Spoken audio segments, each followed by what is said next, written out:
Gentlemen, would you please take your seats? Take your places. We're about ready to roll.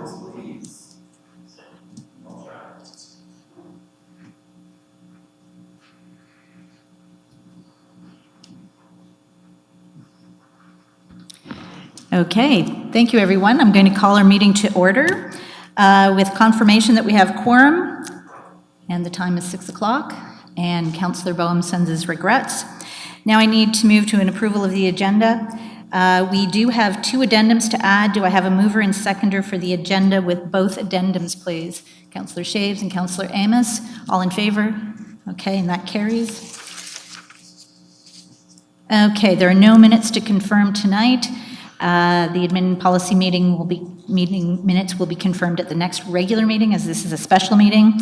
Are there any disclosures of pecuniary interest? Okay, seeing none. So next we're going to move to delegations. The first delegation has been withdrawn, so we will move on to delegation B. And I invite Krista Leclerc from Kingston Accommodation Partners to speak to the committee regarding the proposed community standards bylaw.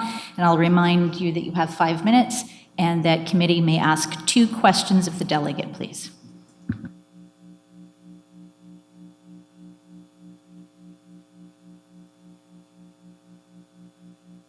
How do I, is it a touch screen? Just the arrow keys? Okay, thank you, sorry. Okay. All right, thank you. Good evening. Thank you for having me. I'm Krista Leclerc, the Executive Director for Kingston Accommodation Partners. Really appreciate you having us here today. I want to show my support for the Community Standards Bylaw. I was actually a delegation back in June of 2022 at Council, where we touched on this file, and in that delegation, I spoke a lot about testimony that had come forward from a lot of the properties downtown and the staff and the businesses that were working downtown and the concerns that they had. So tonight, I'm just here to do full circle on that and talk about what the bylaw does to address them. So 9.1A in particular of the bylaw certainly speaks to issues that we saw around entryways to hotels and hotel lobbies.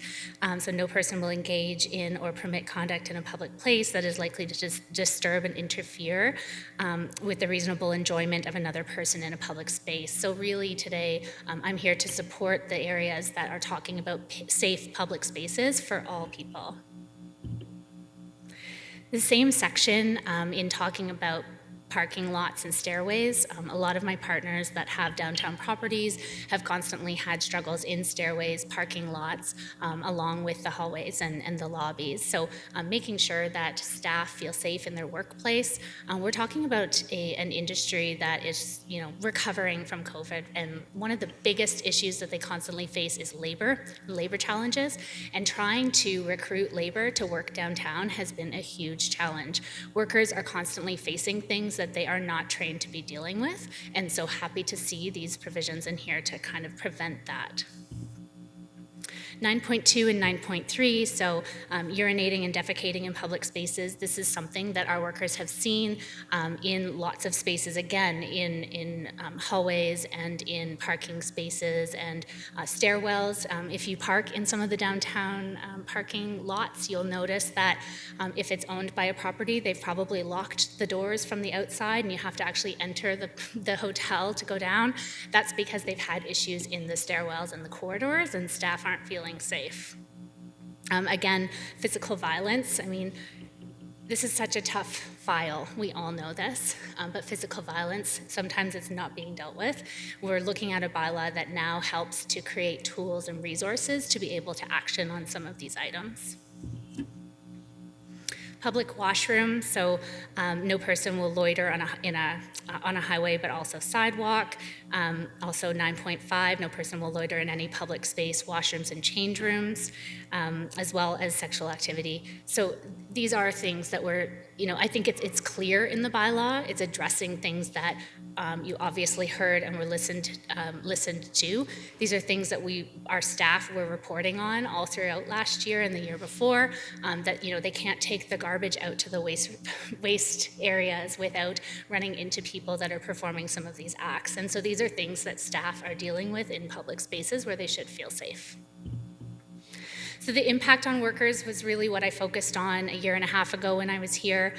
So again, addressing the labor concern, it's really hard to do that in spaces that people don't feel comfortable. A lot of the staff that work in hospitality are young.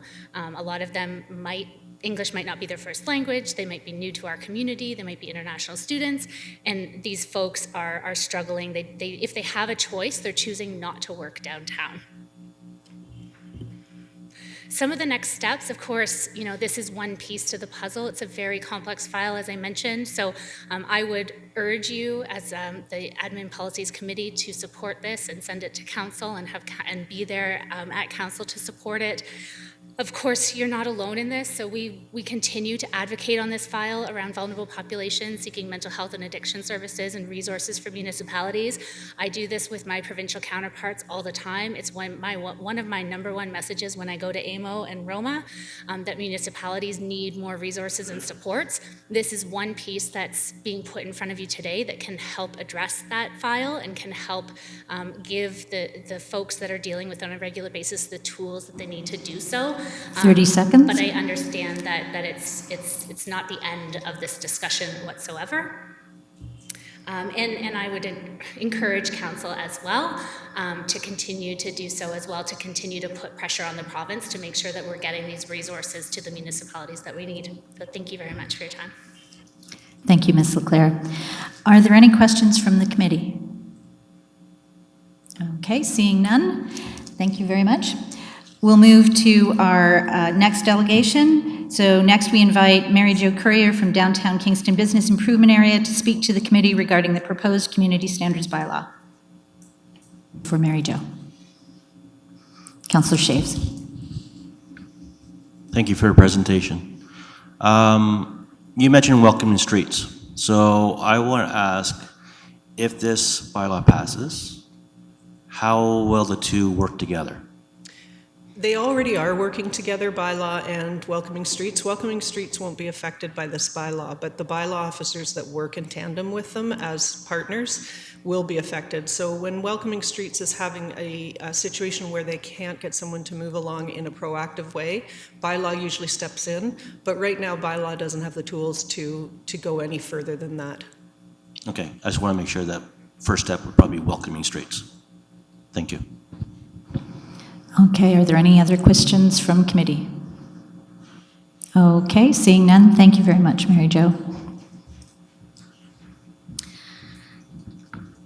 All right, so now we'll move to the added delegations list, and we're going to need to move each one of these by motion. So we'll get started with that. So first moved by Councillor Shaves, seconded by Councillor Glenn, myself, that Peter Kingston from Speak Kingston be added as a delegation. All those in favor? Okay, carried, passed. Moved by Councillor Shaves, seconded by myself, that Sophie LaChapelle be added as a delegation. All those in favor?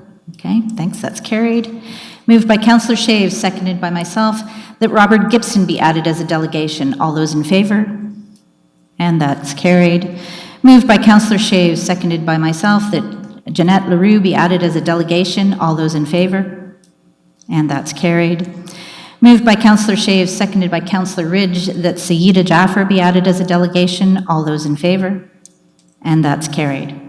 Okay, so with that, we're going to get back to the delegations. So I'm going to invite Peter Kingston from Speak Kingston to speak to the committee regarding the proposed community standards bylaw. And just a reminder, you have 5 minutes, and committee has 2 questions each if they so choose. Thanks very much. Good evening, Chair and members of Administration and Policy Committee, and thank you for extending us this opportunity this evening. My name is Peter Kingston. I'm joined by fellow Speak Kingston board member that everybody's familiar with, Wayne Hill. Our city is in the middle of a crisis that is having a disproportionate effect on our downtown businesses and neighborhoods. We don't believe that there is any compelling vision of Kingston that does not incorporate a vibrant, safe, and prosperous downtown core, as well as safe and walkable historic neighborhoods that border the downtown. As you'll be hearing this evening, this vision is far from the reality of the lived experience today in downtown Kingston. In fact, we have heard from many local business owners that the downtown area is anything but safe. We've heard stories of theft, harassment, of and physical threats to staff and customers, public defecation, drug use, and other activities that will be outlined for you at this special committee meeting by others who have firsthand experience. At a recent meeting hosted by the DBIA, we also heard descriptions of the downtown as a place where anything goes and where either the police have given up responding because they feel their efforts are so futile, or business owners and community members have given up even reporting the misbehaviors because they believe no one will respond. We heard comments to the effect that if this continues, many business owners will either relocate or close, and even worse, that some business owners will be inclined to take matters into their own hands. No doubt you will hear this evening that the blame for the deteriorating conditions in the downtown rests on three social issues. One, lack of affordable housing. Two, a drug epidemic. And three, a lack of support for mental health issues. There is no doubt that these all play a role. However, housing, drug addiction, and mental health issues are not new to Kingston. We have been dealing with these issues for many years. We think it's important to ask why suddenly these issues have merged to create the intolerable conditions that we now find in the downtown and surrounding neighborhoods. Obviously, the pandemic has had an effect. Kingston City Council at the time, however well-intended, contributed to creating the conditions that encouraged encampments on the edge of the downtown. This in turn contributed to the proliferation of a concentrated community of unhoused in the area of the ICH and Bell Park, a proportion of whom exhibit dangerous and threatening behaviors and tend to frequent the downtown throughout the day. At the same time, there's been a real absence of police support dedicated to downtown. The lack of officers on foot and the reality that arresting and charging the volume of people who ultimately would not be held responsible for their actions has seemingly led to a reluctance around pursuing enforcement. In turn, this has contributed to a sense of resignation among business and community members that calling police about issues that do not involve immediate physical safety will just be ignored because of the volume and the futility of pursuing them. So here we are. We applaud the development of the Community Standards Bylaw as a first step. We see this, however, as only the first step and encourage Council and the Police Services Board to look at additional measures to address these challenges, included but not limited to: 1, return to police patrols in the downtown core, in particular in the business district, on a 24-hour basis. 2, establish a satellite office in the downtown core that includes Kingston Police, Kingston Bylaw officers, and harm reduction staff under one roof. 3, that City Council requests the Addiction and Mental Health Services close the integrated care hub and seek alternatives to providing care that will not be able to accommodate encampments on their grounds or be located near any park or any other area that could play host to an encampment. Should the Addiction and Mental Health Services and Provincial Health Authorities decide not to honor the city's request to close the integrated care hub, then the $500,000 contribution that the city makes to the current ICH model be discontinued and the money be redirected supporting alternative delivery models. Number 4, that City Council call on the province and federal governments to look for additional housing solutions, including the opening up of the provincial and federal precincts in the city for the express purpose of building more housing. 5, that the section of the bylaw regarding grocery carts also include a provision restricting the use of grocery carts as a conveyance anywhere but on the property of the retailer who owns a grocery cart. I think every one of us here can imagine what it must be like to be a resident or a business person working and living in the downtown. Imagine how any of us would react if we were to experience what 30 these seconds. residents, pardon me?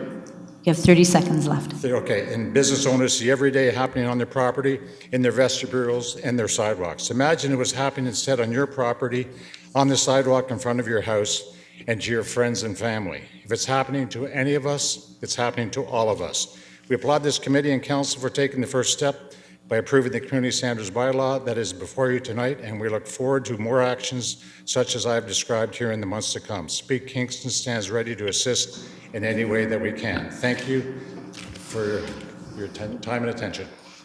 Thank you, Peter. Are there any questions from the committee? Okay. Oh, Councillor Shaves, go ahead. I don't want to take the whole floor, but I want to give someone an opportunity. Question. How will closing the integrated care hub solve the problem?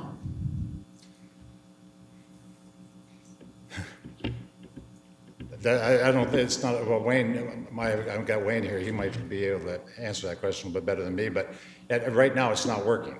And so is that the best location for it, or is there a better spot for it?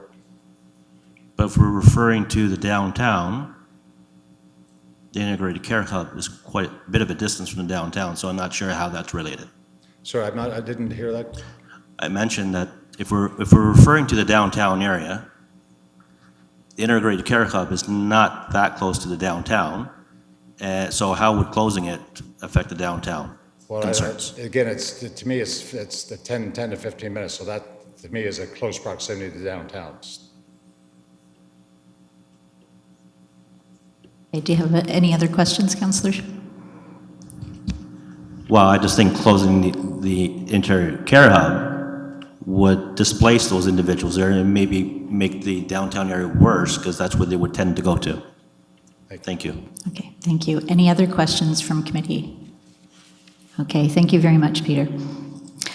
All right, so next we'll invite Sophie LaChapelle to speak to the committee regarding the proposed community standards bylaw, and she's with us online. So you have 5 minutes. I'll give you a 30-second warning when you're approaching the end of your time. So the floor is yours. Thank you. Good evening. Thanks for allowing me to speak on this important issue before this committee.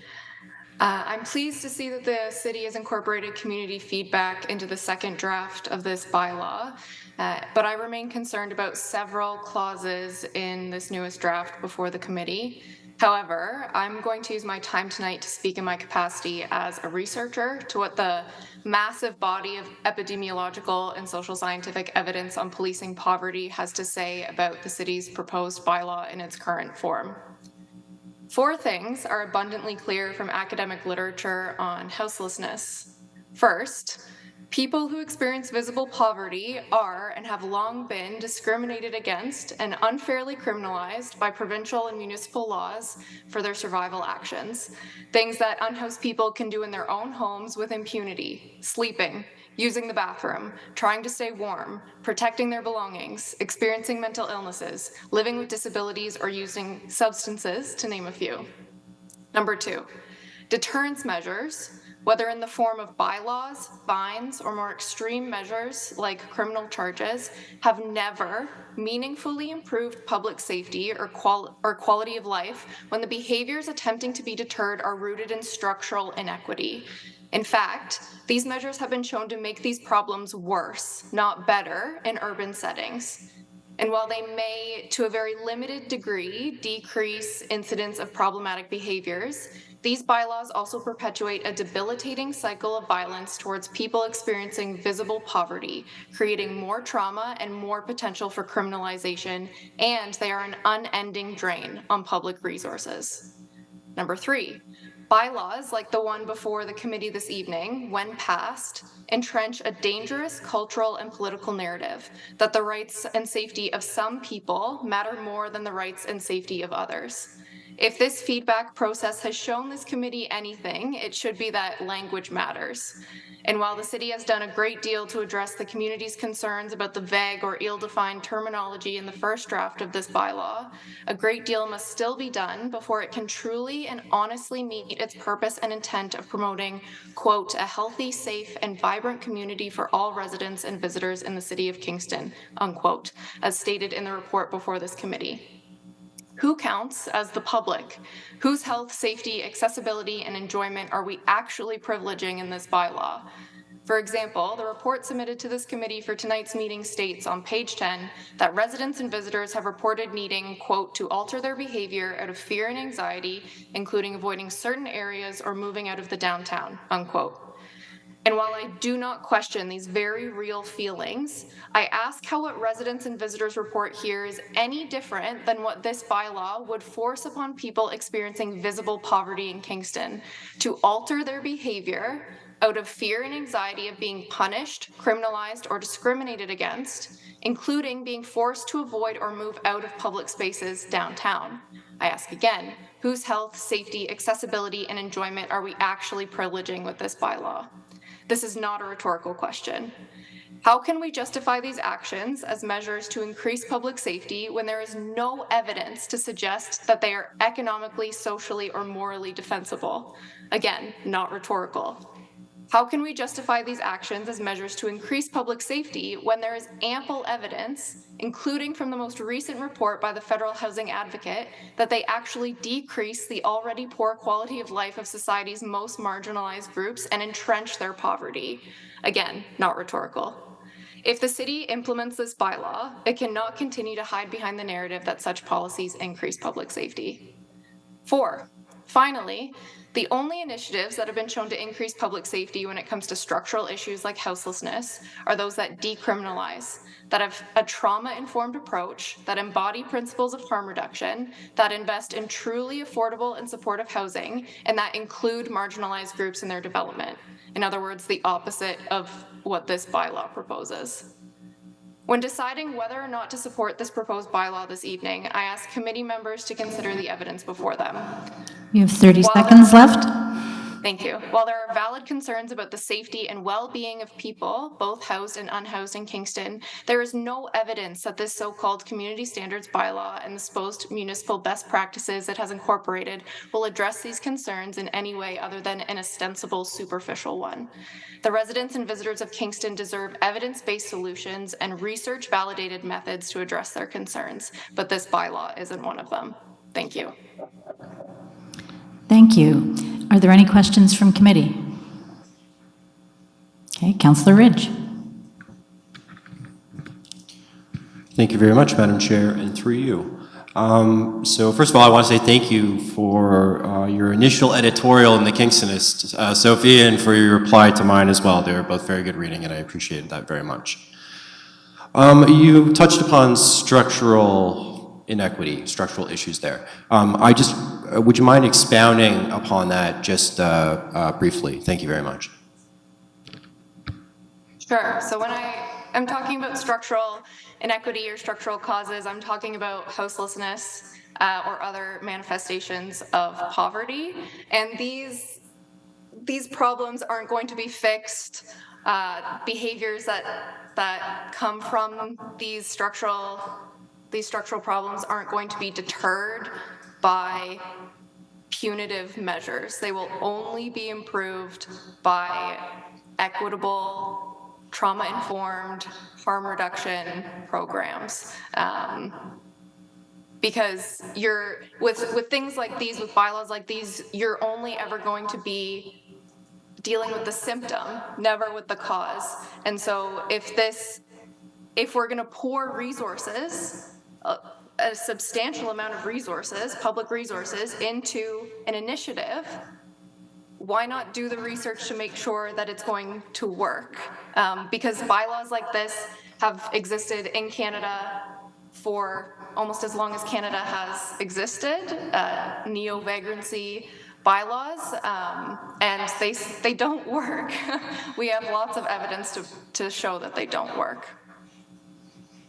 Okay, Councillor Ridge.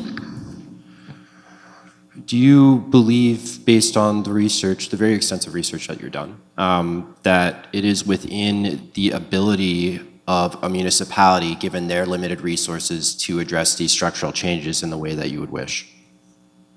No, I don't. And that's a great question. However, that doesn't mean that municipalities can't do anything. I mean, there's a great deal more that the City of Kingston can do that isn't punitive, that is towards a human rights approach to encampments, to visible poverty, and there's lots of literature, there's lots of experts who I could point to who could say that. So there's lots. We're not going to be able to do it alone at the municipal level, but there's still lots that we can do that we're not doing. Okay, thank you. Any other questions from committee? Okay, seeing none, thank you very much, Sophie. Okay, so we're going to move to the next delegation, and we're going to invite Robert Gibson to speak to the committee. So Robert's with us virtually, and I'll remind you, you have 5 minutes. I will give you a notice at 30 seconds, and the floor is yours. Yeah, thank you for allowing me to speak. I believe that everyone deserves respect and dignity. Tonight, you saw photos of unhoused people. These are real people, and I'm troubled by the inclusion of the photos. And I am speaking tonight to ask that you not vote for this bylaw because I believe that there might be impacts to Indigenous land defenders, people protesting human rights violations, as well as harmful policies, and all negative impacts on house people in particular. Some people lack housing, and they would be especially impacted by some of the fines. And some people share housing and may be impacted without being involved in a criminal activity. In addition, it is already illegal under Section 24 and 25 of the Highway Act 1990 to block a road. So some of the concerns are already addressed in other pieces of legislation. And I'm concerned that freedom of expression might be impacted by the inclusion of sidewalks and especially the inclusion of sidewalks. And many demonstrations are temporary in nature and are the result of discrimination from the government.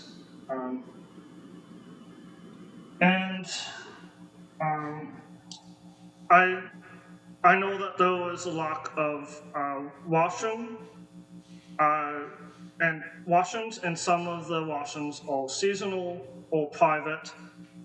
And I also believe that it is problematic to criminalize people just for using drugs, especially if they have no house to go to. The medical officer of health in Peterborough said that people who use drugs are not criminals. And then the final point that I'll mention is that people displaced will end up going to contaminated sites, and their health will be negatively impacted from environmental contamination or lack of access to services. Thank you for allowing me to speak. One more thing is that I haven't seen unhoused people at this meeting, so I would like to point that out. So thank you. Thank you very much, Robert. Are there any questions from committee? Okay, seeing none, thank you very much, Robert. And we're going to move to the next delegation. So we're going to ask Jeanette LaRue to speak to the committee, please. And you can just come up to one of the microphones here if you'd like, or up front, your choice. Okay.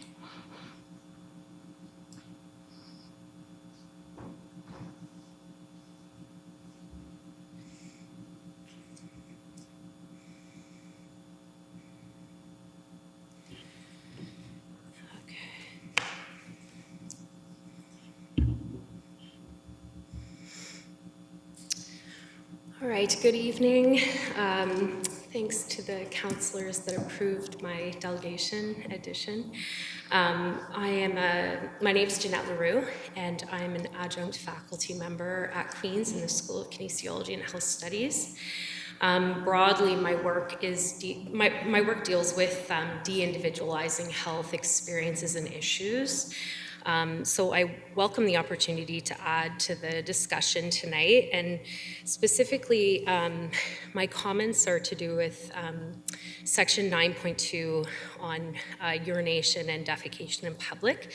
And so one of my areas of interest, research interest, are public washrooms. Very much neglected in politics and policy and in research even. We don't even track them. We don't have numbers on them. We don't have great data. They're very important to people's health in terms of health promotion, health protection, health equity. And in fact, the roots of public washrooms are the same as the roots of public health, of modern public health. So we know about the Great Sanitation Awakening, where the introduction of public washrooms really helped address street filth and improve the prevention of the spreading of infectious disease. We also know that they really impact the ways that people are able to exist in public spaces. Public washrooms mean that people are able to traverse the city and exist in the city outside of cars, which is really important in our neighborhood. Just as an addition, I'm very proud resident of the downtown Kingston area, and greatly benefit from my ability to walk around the city. So with respect to public washrooms, I recently published a study in the Public Health Agency of Canada Journal, where I looked at municipal responses to the pressing issue of public washrooms in the pandemic, and essentially the collapse of what we come to rely on as the consumer-based model of provision, which basically means that people have to pay to pee or pay to poo in order to gain access, which introduces layers of gatekeeping. Essentially, there was no real response. People's needs were unmet, and this persists today, where we see an even greater diminished supply of washrooms post-pandemic. The washrooms that are listed in the report, they do not make up an adequate landscape of provision. We see closed due to maintenance, closed for the season, closed until further notice, closed due to COVID, closed without reason. We know that this violates what's considered the golden triangle of access, which toilet scholar Claire Greed talks about in her work, where a good toilet is one that's reliably open and that people know about, and that meet all types of different user needs. So there's a lot of research on public washrooms, where we know across Canada we have very high bum to seat ratios across our cities.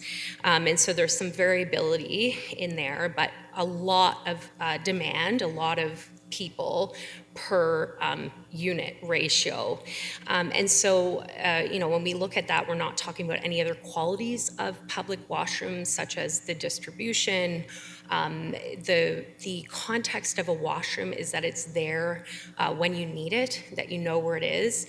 People have urgency and incontinence for all kinds of reasons. 30 seconds. And so, it's fair to say that we do not have an adequate landscape. It's not unique to Kingston, but it's an issue that's neglected and that we need to address. We all know that familiar and humiliating stress of not being able to find a washroom. The problem is that it's based on an assumption that we have private washrooms in our dwellings. As Harvey Malach says, it's human to I won't use his words, but to pee, to poop, and to bleed. And that's your time. Oh, thank you. Thank you. Are there any questions from committee? Councillor Ridge. Thank you very much. And this is a really interesting policy area, so I hope, if you don't mind, if I ask you some questions afterwards around this, because I do agree this is a huge public health piece, and I'm sure there's some other councillors here that do as well. So I want to give you an example of something that's happened, and maybe you could provide some recommendations for what the city might do to address it.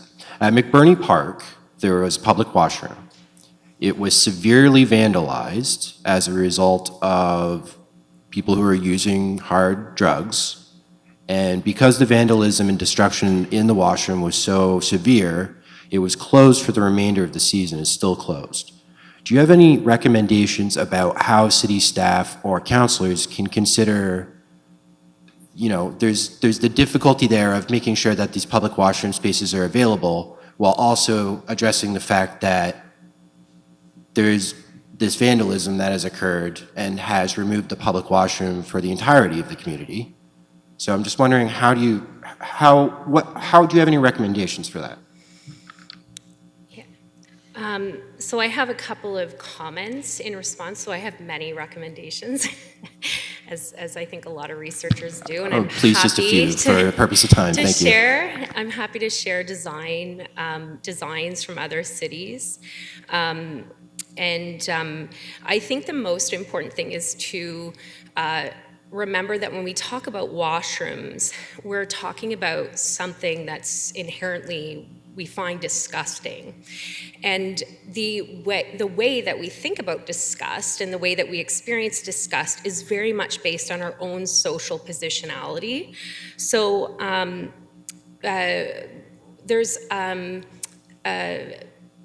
we see an inherent difference in our own disgusting practices that somehow seem less disgusting to ourselves than other people's. And the example would be, you know, we see a 5-year-old in the same park that eliminates the same materials, and that's more acceptable than, say, someone performing the same function at a different time of day, using the park in a different way. So the level of disgust that we perceive as disgusting is based on social hierarchy and where we exist within that social hierarchy, which is the first thing. It's the idea of disgust.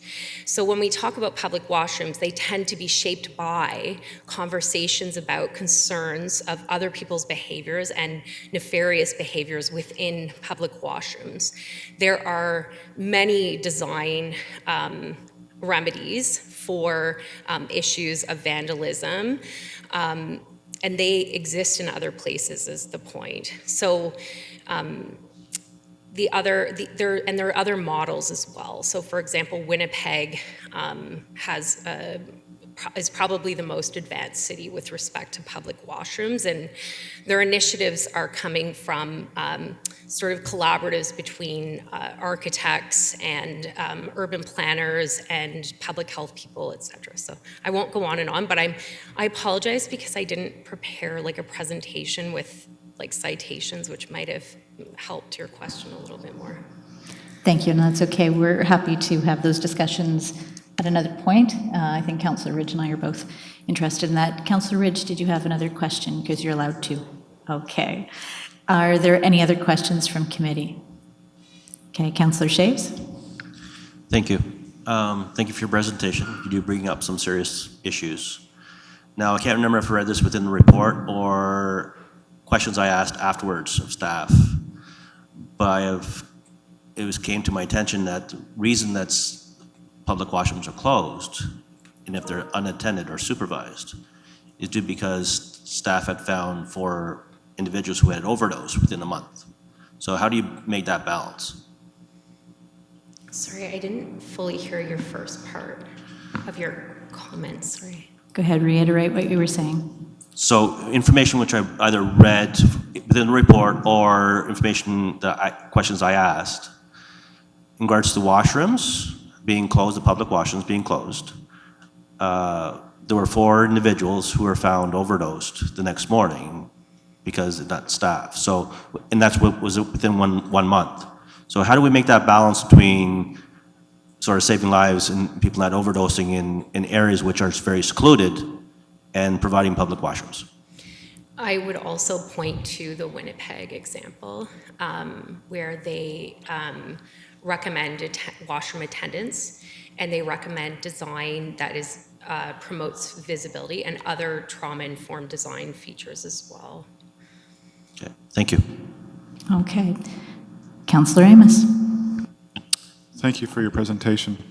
How did Winnipeg find the balance between cost of staffing an attendant and having a public washroom, all the while trying to balance an overall budget? An overall budget without raising taxes?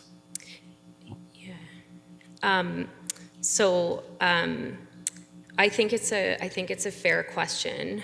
There's other people that make the argument for like indirect savings, the indirect economic argument in terms of when you create washrooms and you create inclusive and accessible spaces, essentially, you transform public spaces to being inclusive and accessible when you introduce public washrooms and a landscape of public washrooms.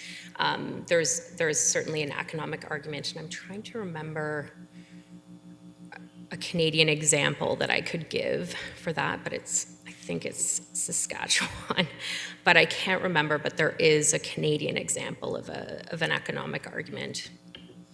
And it's true, they're expensive to introduce, they're expensive to maintain, but as much public health infrastructure that's important, right? So the challenge is if you're fining people for doing natural body things and then not providing an adequate infrastructure. We can't expect people to behave differently than their environment supports. And so the issue that I bring forward, and that has been made by other toilet scholars, is that we inevitably treat different people differently based on how we view them in their bodily functions. So, if someone, like, it's an unfair thing. And so by design, even though this 9.2 seems broad and universal, we know that historically speaking, in public health even, the way that we treat groups that we see as lower it's really unfair. We treat them as if they are the carriers of disease, as if they are the disgusting groups that are risky for the rest of us. It's this othering, which is a problem, and it's very uncomfortable when you look back historically at the ways that we've justified that kind of discrimination in the name of public health. So what I'm saying is that there's not an adequate landscape, and so it's really unfair to criminalize and to fine people for something that's natural and human that we all do. We've all had the experience of being in public and needing a place to go. It's an example of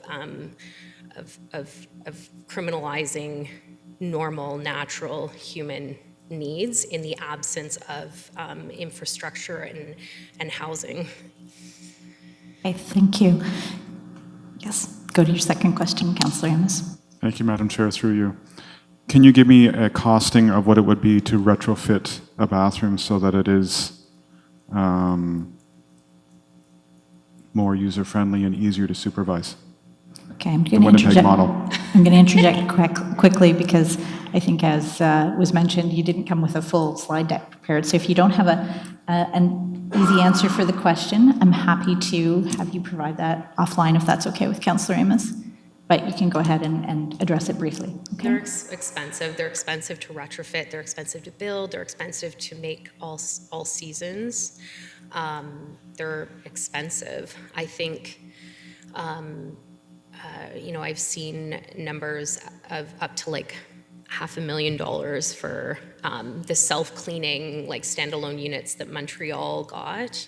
They have problems with their technology, etc. But again, I think the model of Winnipeg is one to look to. And I don't know what they cost, and I know that they had donation of private land to help facilitate it. So, yeah. Anyways, I'm happy to give, I'm happy to pass on like designs and stuff if you're interested. I think given the questions, that's probably a yes. Thank you for that. Any other members of committee with questions? Okay, seeing none, thank you very much, and I'm thinking you're going to be hearing from us. All right, so we're going to move to our next delegate. So we invite Saida Jaffer to speak to the committee regarding the proposed community standards bylaw. She's with us virtually. I'll just remind you, Saida, you have 5 minutes. I'll give you the 30-second warning, okay? Thank you. Go ahead.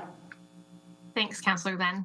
Good evening, everyone. My name is Saida Jaffer, and I work at the Providence Centre for Justice, Peace, and Integrity of Creation. Our office continues the mission of the Sisters of Providence and their justice and peace work. I'm speaking here today to ask you to not approve the Community Standards Bylaw in its current form. There are too many unanswered questions to proceed at this point. I recognize that the city has been under a lot of pressure to address the challenges occurring in downtown neighborhoods and storefronts. It's true that there are many people on the street and that there are more people in distress in our city, like many other cities in Ontario and Canada. I live in Kingston, just north of the downtown, so I see and hear it every day on the street.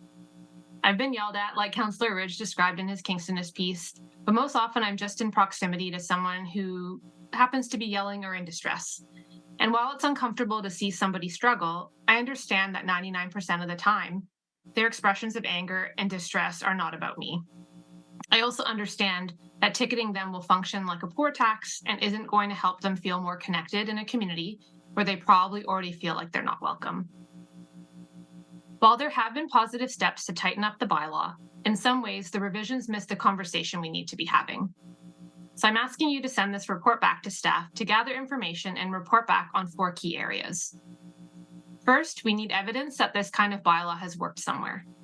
The report from staff referenced certain cities having similar bylaws, but didn't include any data demonstrating the effectiveness of this kind of bylaw. I looked up some of the cited cities' bylaws today and found that they vary drastically in terms of the kinds of nuisances they address. Many are focused on student parties and not on people on the street. So from my read, the draft bylaw in front of you today goes well beyond what most other cities in Ontario are doing right now. And why is that? For the bylaws that are most similar, are cities enforcing them, and has that resulted in a reduction in the challenges that they were experiencing? And have those bylaws had any unintended consequences? Data like this is critical to make an informed decision or to help refine the current approach. Second, we need the staff report to address human rights concerns. Countless comments flagged worries that this bylaw is discriminatory against certain groups. We saw the removal of some language related to bathrooms, no doubt because it could lead to transphobic complaints and actions that seek to limit the legal rights of non-binary people. It was the right thing to do to remove that language. So why is there still language in here that could limit the legal rights of protected groups, such as people who experience a mental illness, a substance use disorder, or people who are Indigenous?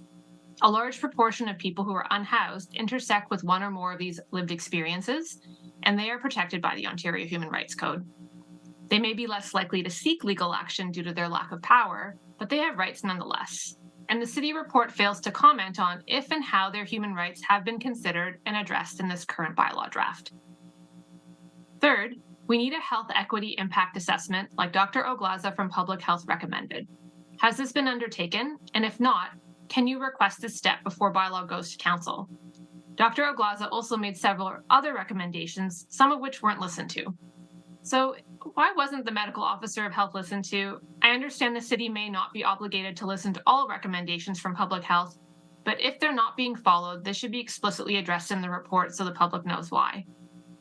Fourth, we need a costing analysis. It's common for new projects and bylaws to have a cost estimate, and that would be helpful here. Can you make sure that's attached to what goes to council? The public should be part of assessing the cost-benefit analysis of this kind of legislation change because it's a significant change for our city.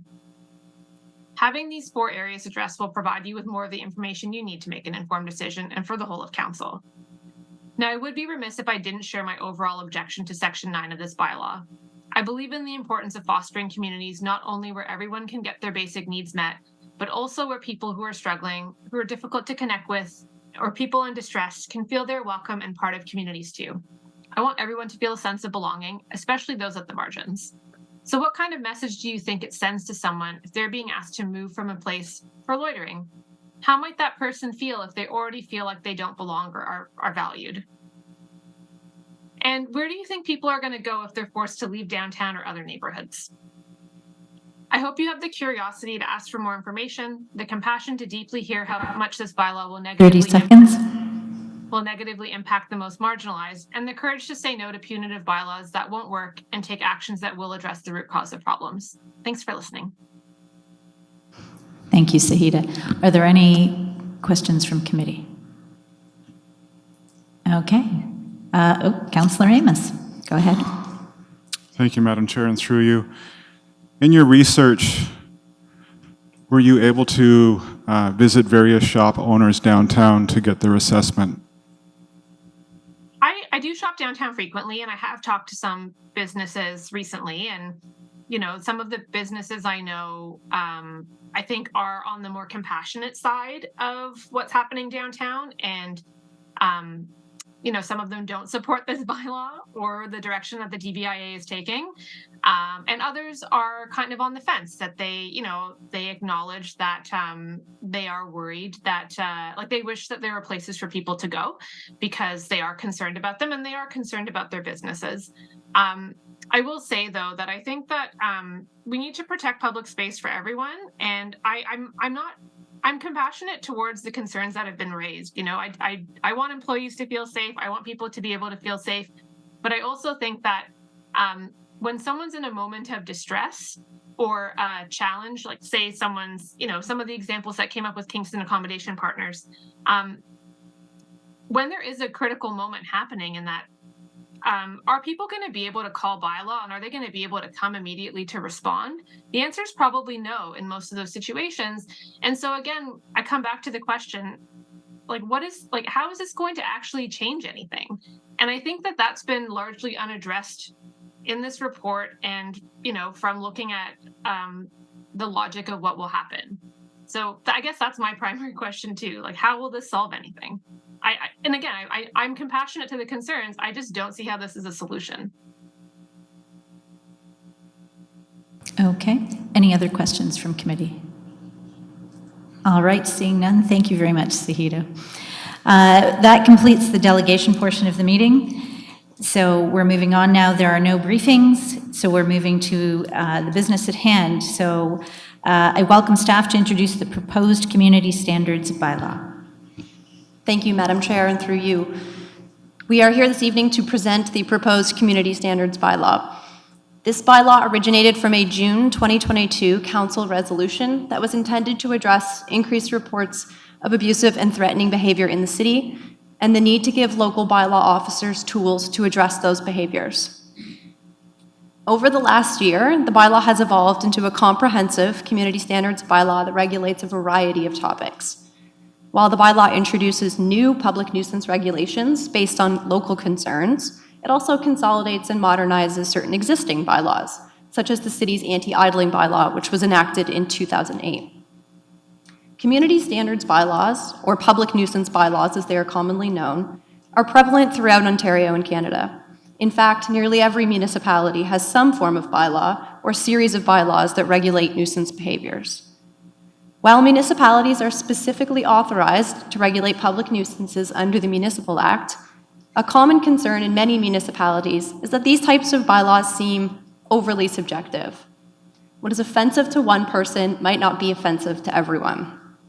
However, municipal law enforcement officers are trained to investigate complaints and to determine whether there are reasonable grounds to believe that a particular action or behavior has caused a public nuisance under the bylaw. Our officers assess the validity of complaints, they conduct investigations, and they rely on the definitions and terminology in the bylaw to guide enforcement. What may begin as a very subjective complaint is evaluated through very much an objective lens. The purpose of the Community Standards Bylaw, as outlined in the report, is to promote a healthy, safe, and vibrant community for all residents and visitors in the City of Kingston. To achieve that purpose, the bylaw gives municipal law enforcement officers tools to address behaviors that interfere with the public's right to safely use and enjoy neighborhoods and public places. Work on our bylaw began over a year ago with the creation of an interdepartmental working group comprised of 11 different city departments. Throughout the summer and well into the fall, we undertook extensive public engagement on the bylaw. Through that engagement process, over 15,000 community members viewed the draft bylaw online, and hundreds of individuals provided comments. Staff also conducted targeted engagement sessions with various agencies and organizations in our community. The proposed community bylaw, as some have noted this evening, has undergone significant amendments in response to the feedback that we received. We heard everyone, and we did our best to incorporate feedback while maintaining the intent and integrity of the bylaw. In this report, staff are also recommending the creation of a bylaw enforcement policy that formalizes the city's existing compliance-based approach to bylaw enforcement. Through the creation of this bylaw, we came to learn that there are certain misconceptions surrounding the bylaw enforcement process, and that there's a need to provide more education and transparency on that topic. I do want to take a brief opportunity to provide on a few points around enforcement. We've heard a lot about that. Bylaws are not enacted with the intent to penalize or punish people. Bylaws are enacted with the intent that people will voluntarily comply with them. Municipal law enforcement officers have discretion in carrying out their duties, and they are not obligated to issue monetary fines to individuals who breach bylaws. The overarching goal of bylaw enforcement is to achieve compliance through information, education, and dialogue. Where voluntary compliance can't be achieved, then enforcement action is available. It's also well understood that in certain cases, traditional enforcement of the Community Standards Bylaw will have a limited impact, particularly where vulnerable persons are involved. Clearly, issuing a penalty notice or a fine to a vulnerable individual is not going to be effective. We know that. However, what this bylaw does is it gives our municipal law enforcement officers tools to address threatening and abusive behaviors by allowing them to attend complaints where previously they had no authority to do so.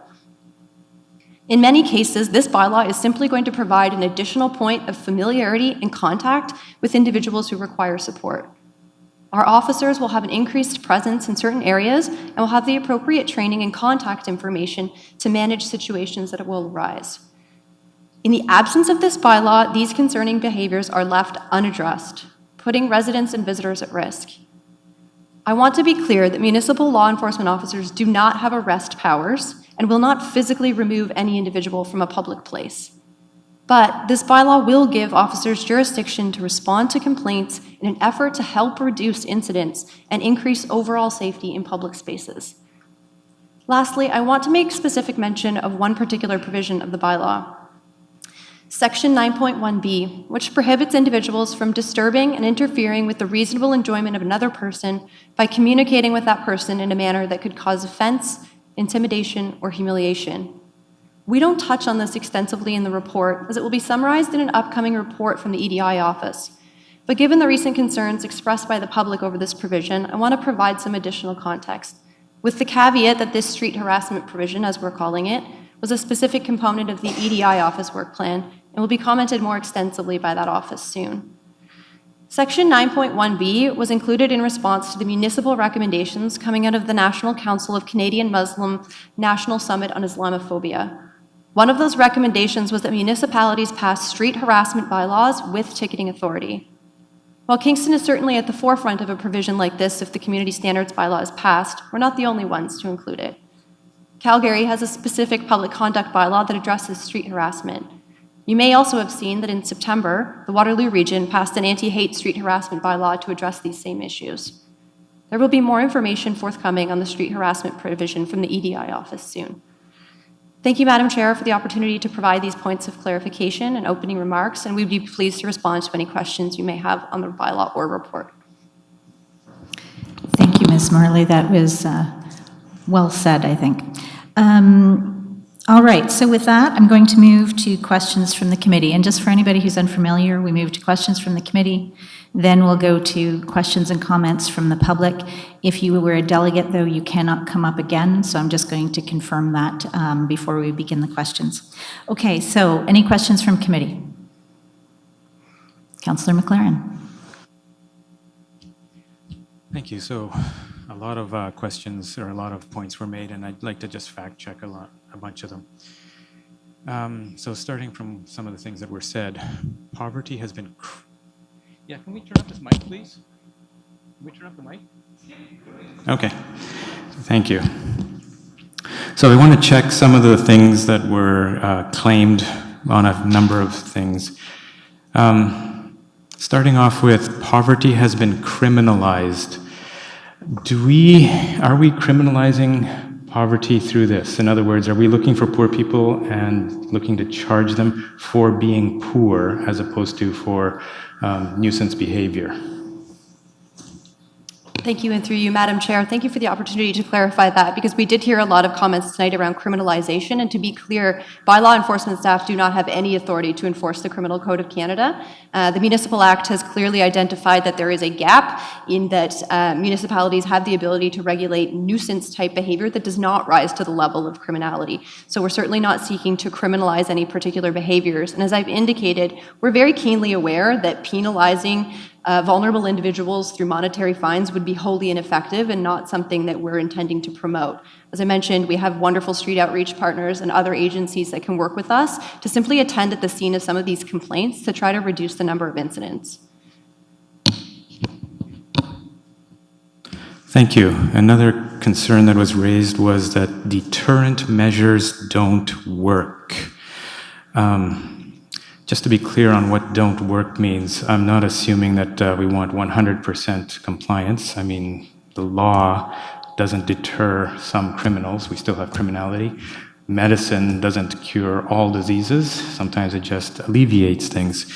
So as a deterrence measure, a better criteria would be, does it improve the situation? And as such, we can say that medicine and law improve situation.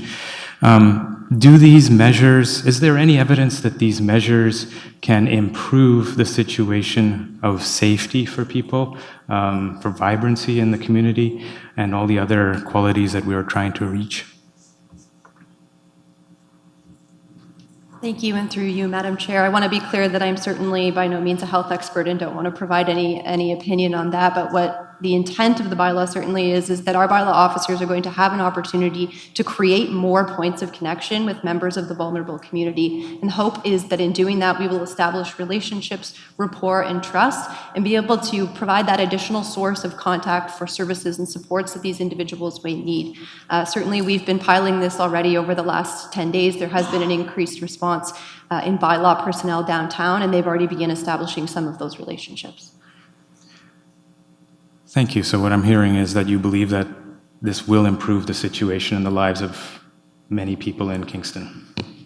Thank you, and through you, Madam Chair, certainly the intent, as I've said, is to ensure that all of our residents, housed, unhoused, vulnerable, or otherwise, are able to safely enjoy public spaces, and our hope is that the bylaw will be able to achieve that. Thank you. Another concern that was raised was that we are privileging some people's rights over others. Now, my understanding of the law is that there's always a balance between often conflicting rights. Is that the case in Canada? Thank you, and through you, Madam Chair, I want to be clear that this bylaw regulates certain types of behaviors and activities. It does not regulate people. Obviously, every provision of this bylaw has been thought out very carefully with the intent to balance as many interests as possible. Excellent. So we're balancing the privileges as well because that's attached to rights. May I ask, in the event that there is bad faith, say for example, someone is trying to pull a fast one or trying to actually break a law and engage in criminal activity, are we able to do something to ameliorate that situation and prevent it? Or is there going to be a balancing between behaviors as well? Thank you, and through you, Madam Chair. Certainly, this is a new area that we're embarking on, and there's going to be learning experiences along the way. The intent will always be to fine-tune, adjust as much as possible to ensure that we continue to balance those interests. Thank you. And it was claimed at one point that the only thing that actually works is harm reduction. And there was no evidence of that, but let's assume it's true, or let's assume that that's the claim.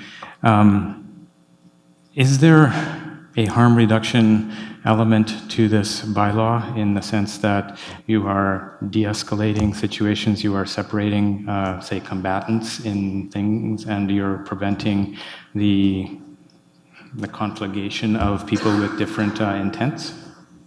Thank you, and through you, Madam Chair. Certainly no one is suggesting that this bylaw is going to solve the very complex situations of these individuals, but our intent is to help intervene early on and try to prevent some of the serious incidents that have been reported downtown.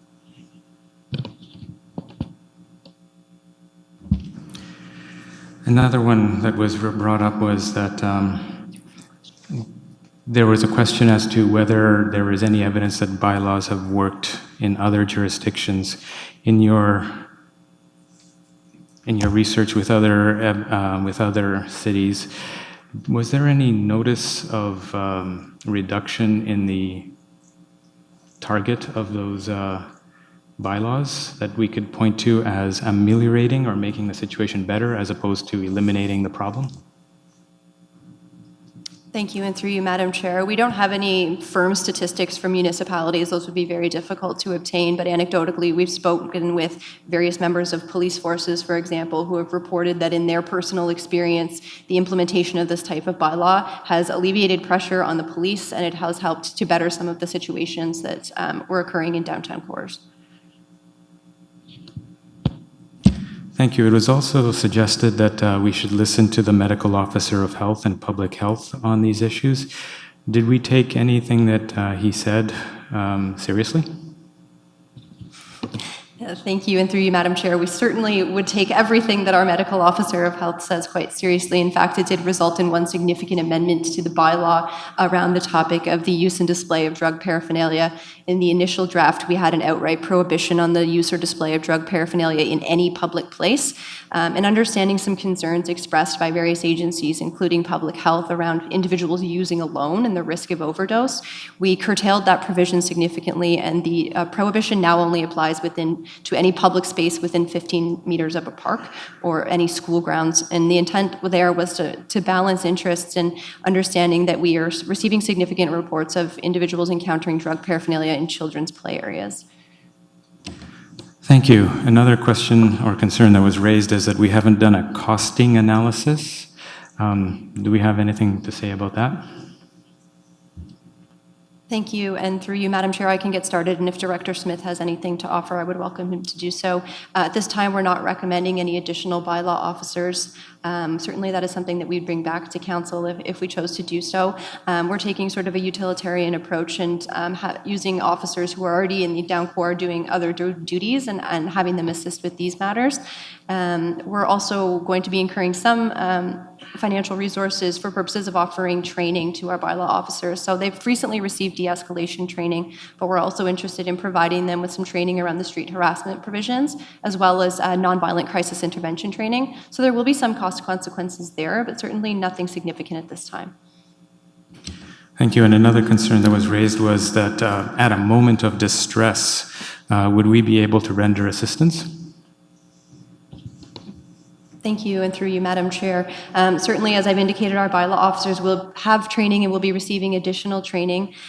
We also work very frequently with our street outreach team that can help to provide services. And we've recently greatly increased our presence downtown and currently have 6 bylaw officers working in the downtown core. So certainly that increased presence, I think, will help people in moments of crisis. Thank you. And one of the Councillor other... McLaren? Okay, I can wait. I will come back to you again. We can do rounds, but I just want to make sure that if the other committee members have any questions, they have an opportunity to speak. So are there questions from the other members of the committee? Councillor Shaves, go ahead. Thank you. I want to start with a different direction, change the latest mood. in regards to the actual report, under feeding of wildlife, page 8 of 21, it talks about artificial food sources. I'm going to guess most of the public is going to consider bird seed, sunflower seeds, and peanuts as natural. Can you please answer that? Advise, please? Thank you, and through you, Madam Chair. What we meant by the term artificial food source is any food source that's not naturally occurring in the habitat of the animal. Natural food sources would include things like leaves, vegetation, insects, smaller animals. Wild animals are skilled foragers and hunters, and they can find higher quality food on their own. I'm also not unaware of the fact that it is very bizarre that we have just abruptly changed topics there. I'm so sorry. Thank you. Under the actual bylaw, 6.2M, where it talks about idling and allowing someone idle as long as there's someone in the vehicle. So my question is, so someone could go shopping for about an hour, leave the car running as long as someone's in their vehicle?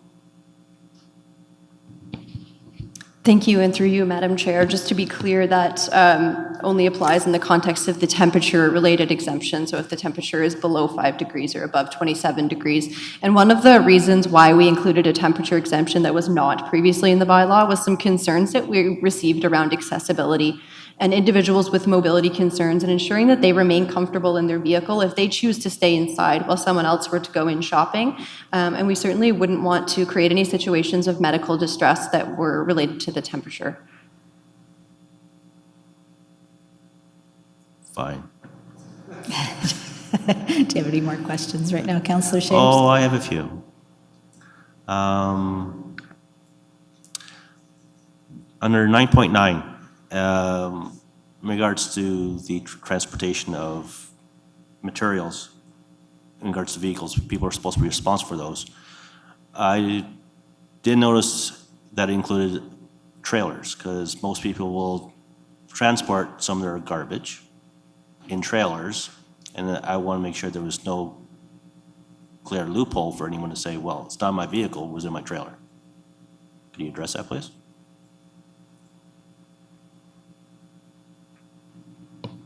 Thank you, and through you, Madam Chair, I'm sorry, if you'll just give me one moment, I'm just trying to find the specific offense language. Yep, take your time. Find the right spot. As long as it's not my time.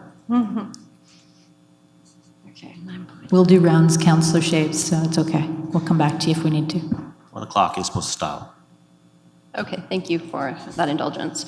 The specific prohibition in 9.9 is, it states that no person who is transporting earth, sand, stone, or other material in a vehicle will load or drive the vehicle in a manner that causes or permits the material to be deposited on a highway. So if the individual was storing that material in the trailer of a vehicle, it would still be an offense if they allowed that material to be deposited on the highway, because they would be driving the vehicle in a manner that allowed that to occur. Okay, there have been instances which I've heard that things have popped out of the trailer due to the road condition and there being a bump. So it wouldn't be totally considering their driving habits, but road conditions.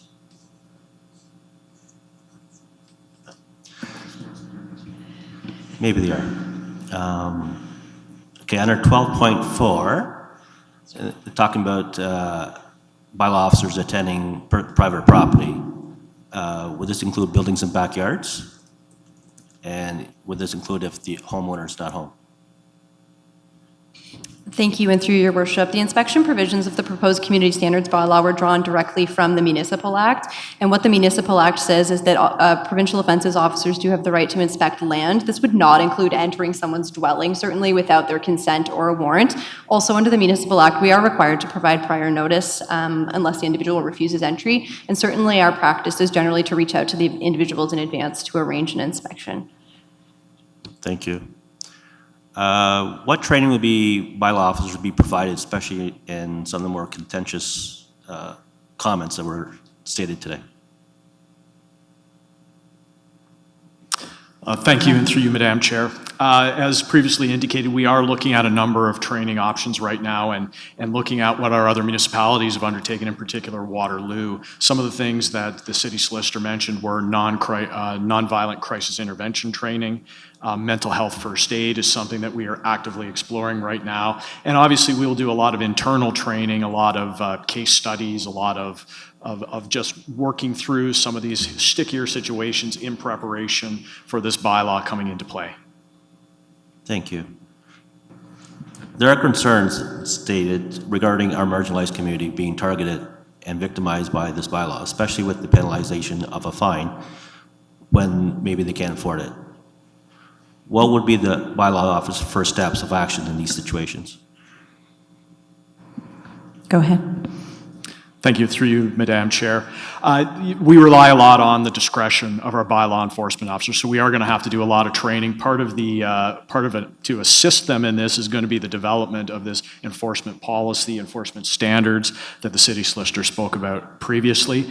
It's really going to come down to the assessment of the situation that the officer makes on the fly, on the ground. We're going to have that trust in them that they're going to be able to make a good decision. And obviously, they can always reach up to their supervisor, manager, myself, to really understand what the ultimate outcome is. And I think the officers will understand the outcome. We've had a number of discussions about this, that we do want to make sure that the streets are a safe place for everyone to be working and moving on.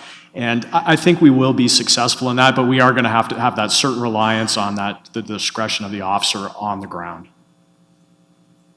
Thank you. Is there a reason why washrooms or public washrooms were closed?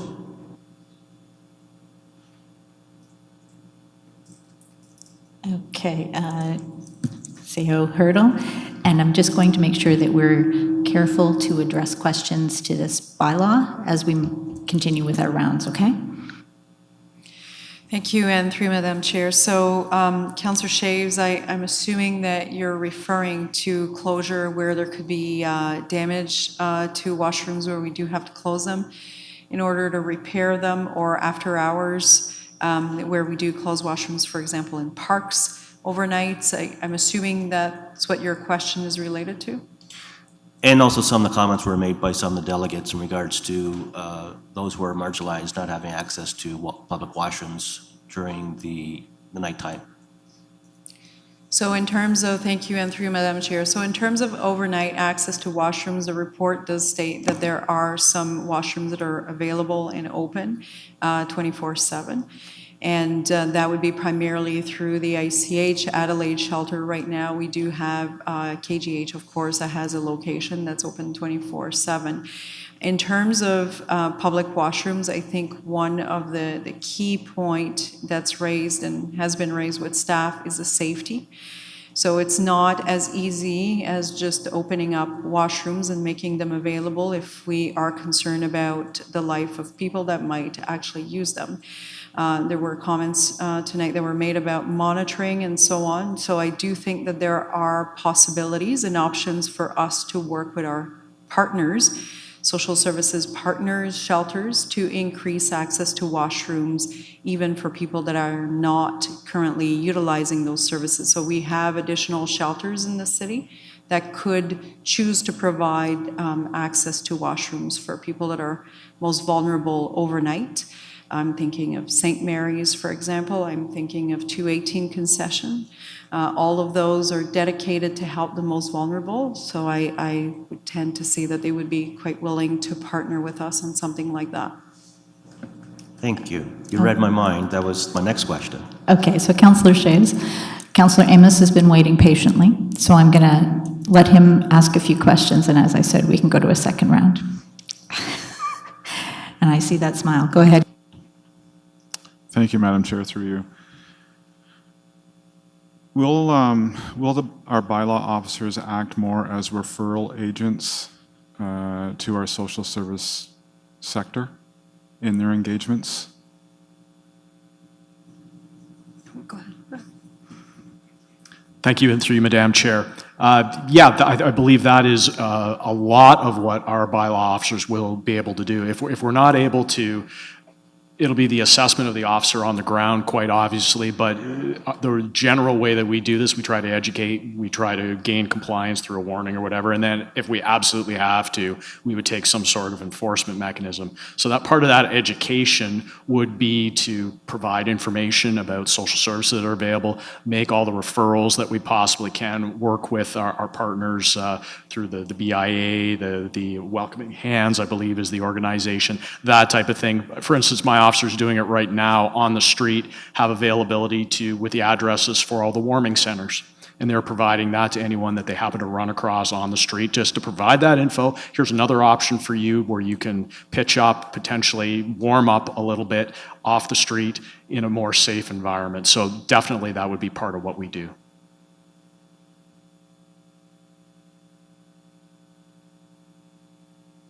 Go ahead, Ms. Marley. Thank you, and through you, I just also wanted to reiterate that they will not be acting as referral agents in all circumstances, because this bylaw applies to every resident and visitor of the city, and there will certainly be cases where individuals are partaking in nuisance-type behaviors that are unacceptable, that do not require social services, and those situations may be handled quite differently. Thank you. And I was specifically referring to the social service sector in that type of engagement. So I appreciate the comments there. In the report, it indicates that mental health training has taken place. Will mental health training continue to take place? Thank you, and through you, Madam Chair. We've specifically targeted an implementation date for this bylaw of May 1st in order to give ample time for our bylaw officers to take additional training. As we mentioned, they've already taken that de-escalation training. We want to work on the street harassment training, as well as the nonviolent crisis intervention training. So certainly by the time this bylaw is implemented, our hope is to have additional training already in place with those foundational elements already secured for our officers. Thank you. Do our police, do currently our city police do, for lack of a better word, beat walks through our downtown core?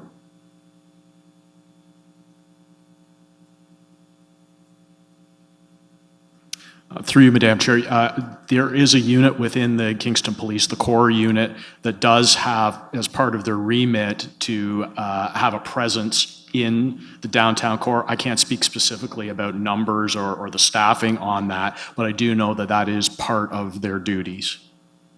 And they would work in conjunction with our bylaw officers? Through you, Madam Chair, yes, that is correct. Our bylaw officers actually are on the police dispatch net whenever they're deployed out on the street. So we have frequent interaction both through radio communications and face-to-face when we run across each other on the street. So if something was to escalate beyond their capabilities or mandate, they do have access to a higher authority, if you will? Through you, Madam Chair, yes, they certainly do. That would be one of the first calls they would make. They would pull back and make that call for assistance. Thank you. I'd now like to do a little bit of deep diving into the actual bylaw. And item 4.1, where do residents sit who own animals, specifically cats or dogs, and in the odors realm of this? We know that garbage is picked up once a week. Are our residents being tagged now with the potential of noxious odors simply by cleaning up their cats or dogs?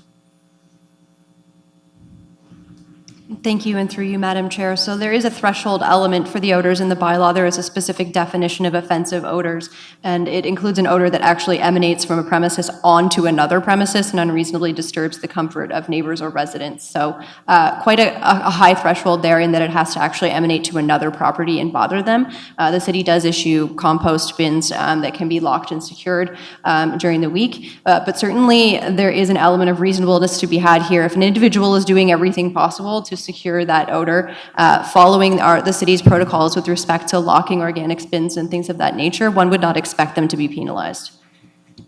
Thank you. Item 5.2. This is hard for construction organizations on very windy days, and Kingston is the sailing capital of Canada. The reason that we have that is because we're a windy area. I'm not quite sure how this is going to be worked through, this item. Thank you, and through you, Madam Chair. Certainly the intent of this bylaw was to realize that a certain amount of fugitive dust is unavoidable. There's no outright prohibition on this bylaw on producing dust. What this bylaw requires individuals to do is to take reasonable preventative measures to prevent the dust from escaping. And so long as they're taking those reasonable preventative measures, they won't be in contravention of the bylaw. We did send this bylaw out to the Kingston Home Builders Association for comment as well. And we also got some feedback from the Ministry of Environment, Conservation and Parks on some of the mitigation measures they would recommend as well. And both organizations submitted recommendations that were adopted into the policy? Thank you, and through you, Madam Chair, we did incorporate some of MECP's recommendations on the preventative measures, and we did have some additional dialogue with the KHBA, but I don't believe that resulted in any major changes to the bylaw. Thank you. Item 7.1, I know that the Cataraqui Conservation Authority has submitted a letter of review for the bylaw. And I know that Confederation Basin is well populated by tourists that are constantly feeding the animals in Lake Ontario. This summer I literally walked down the waterfront with 10 different families feeding our geese. How are bylaw going to enforce this in a respectful manner and not affect our tourism in any sort of way? Thank you, and through you, Madam Chair. Nuisance feeding of wildlife bylaws are becoming increasingly common across Ontario, so people are becoming more familiar with them. We intend to embark on a very significant education and awareness campaign over the next 6 months about the nuisance feeding of wildlife provisions, why they're important. The intent is also to install multi-language educational signage in our parks to provide a little bit more information for people about why we don't recommend it. Certainly, our bylaw officers in the city have finite human and financial resources, so one would not expect they would be out actively patrolling offenders of the wildlife provisions. This is intended to deal more with situations where someone's repetitive and constant feeding of wildlife is causing an actual public nuisance that needs to be addressed. Thank you. I know that the Conservation Authority is having huge issues at Lemoyne's Point with this very issue, so it's, I think this is going to be an ongoing challenge for us. Item 8, I'd like to talk about textiles. When our bins are being on public property, we have a number of items in item 8 that is reference to individuals that are going through it, but it has no reference to the collection companies. And we are asking our grocery stores to come up with a schedule of how they plan on keeping their shopping carts and collection of their shopping carts. Are we doing the same expectations for our textile companies in regards to our public spaces to make sure that our textile bins are staying in a respectful manner as well? Thank you, and through you, Madam Chair. Certainly for any of the textile collection bins located on city property, the city would have a binding contractual agreement with that textile provider where we would impose those obligations on them to maintain the site in good condition. At this time, we're not contemplating any specific regulations on the textile providers themselves. I think the complaints that we have received generally more around people dumping materials when they shouldn't be, but we could certainly inquire with the textile companies about the frequency of their pickups, for example. Thank you. I would strongly encourage you for that. Last question, and this is my ignorance. I do use our public washrooms in the city, but I just can't recall. Do we have syringe, sharp disposal items in each of our bathrooms? Thank you, and through you, Madam Chair. Currently, the city has 15 different sharps disposal locations throughout the city. They are located inside of city facilities, but for those individuals that aren't comfortable entering city facilities, we also actually have secure sharps disposal bins outside in a number of city parks where people can safely dispose of their needles. Thank you. Thank you, Councillor Amos. So, Councillor Ridge, do you have any questions at this point? Okay, thank you. Because we have so many members of the public that I think are waiting to speak, what I'm going to suggest is that we go to questions from them, because the committee will be able to ask further questions when the motion's on the floor. So I'm going to make that decision to move ahead. Okay. You'll get to ask the other questions, Paul. It's okay. Sorry, Councillor Shaves. So with that, I'm going to move to ask members of the public to come forward. Should you like to address the bylaw and have your questions answered, you have 5 minutes to speak. There is no back and forth. Your questions will be collected and answered by staff. Okay, so is there anyone who would like to come forward? You can come forward to one of the microphones.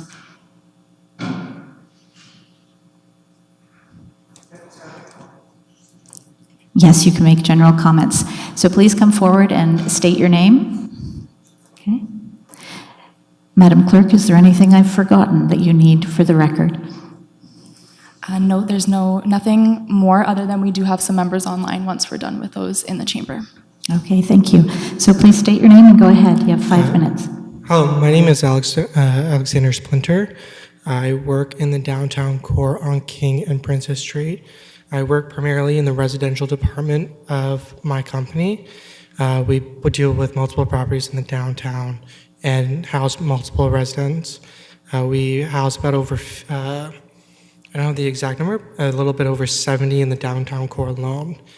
I want to mention 2 stories with 2 incidences with one, a restaurant, and then one, particularly our senior facility manager, that was actually happened today.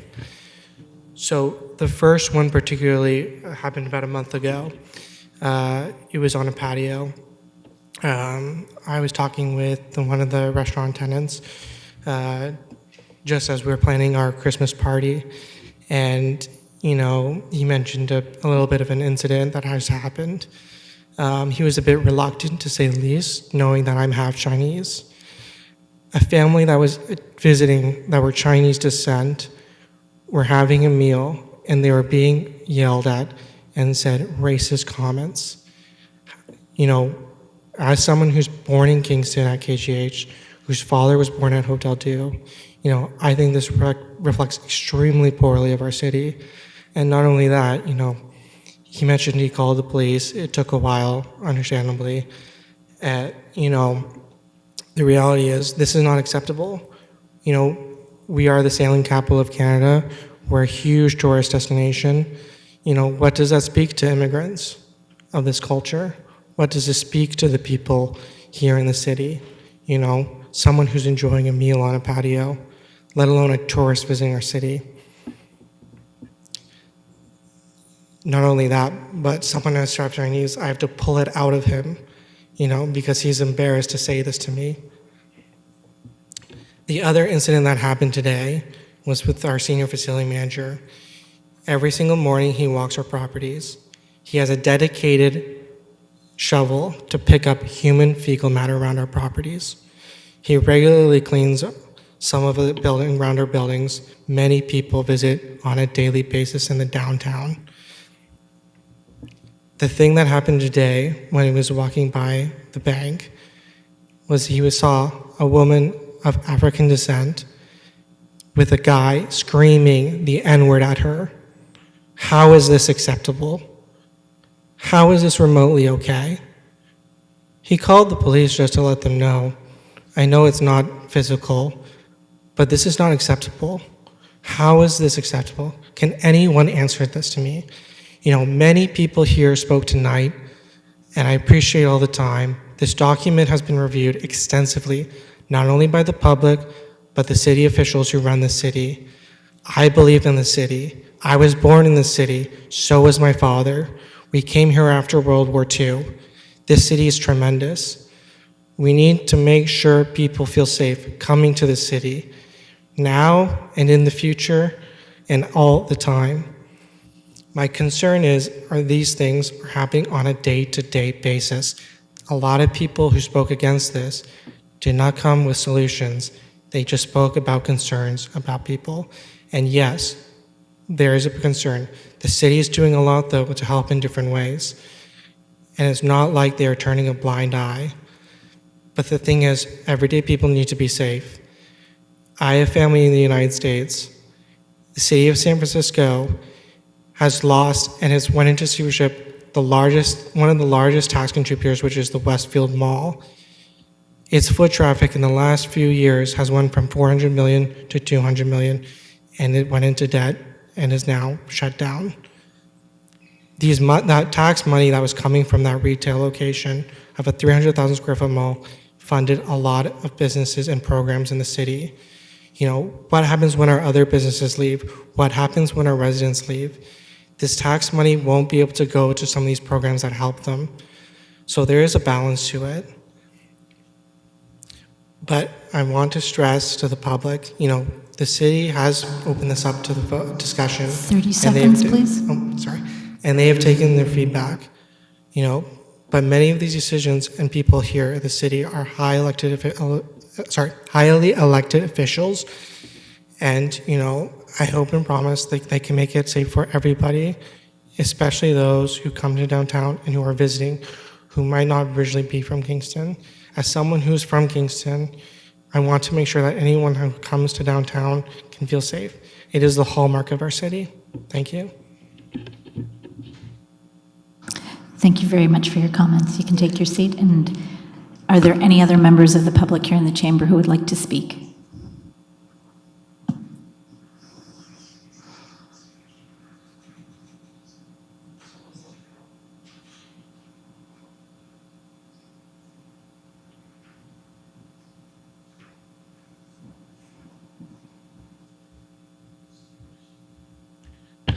Thank you. My name's Ed Smith. Thank you for allowing me to speak. I was at the St. Andrew's Church meeting that the Downtown Kingston organized, and Connie was there as well as Greg. Unfortunately, other members of the committee or council couldn't make it, so I just wanted to sort of reiterate you know, what's happening in the businesses and to customers coming downtown. There's a strong feeling of among the businesses and our customers for concern for people that are on the street and poor and struggling with mental health and addiction issues. But there's also challenges in the businesses. So, you know, some of the stories we heard are a restaurateur who, you know, had a walkout and he went outside and tried to get the guy to pay, and the guy took him by the collar of his shirt and threw him out onto the sidewalk. There's young women that are working, and actually, you know, 28 and 30-year-old women that are working in stores that are being intimidated by people. They're coming in and they're shoplifting. They're just ignoring what's going on, and they're scared. And there's lots of customers that are walking on Princess Street that are afraid, and there's people that aren't coming anymore because they've experienced this.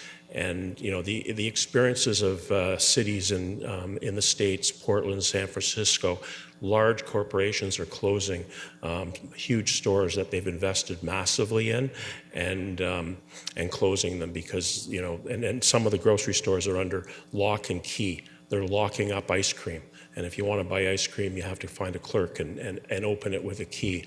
You know, when it gets to that point, there's no coming back. And, you know, obviously, I think everybody recognizes that downtown is a huge asset for the community, and we don't want to get to the point where there's no return. And I fully recognize, and I think the Business Association recognizes that this is not a silver bullet. It's one small tool, as described by city staff. It's going to be applied with, you know, compassion, and other tools are going to be used, and this is just one tool that might get used, you know, once every 10 situations, and even then it may help or it may not. But you know, if it can help in 10% of the cases, then it's better than it's doing now, than what's happening now. And as staff have indicated, we're not you know, reinventing the wheel here. There's lots of municipalities that have a nuisance or a community standards bylaw. So I hope you can support this bylaw. Thank you, Ed. Anyone else who's present who would like to speak? Okay, come on forward.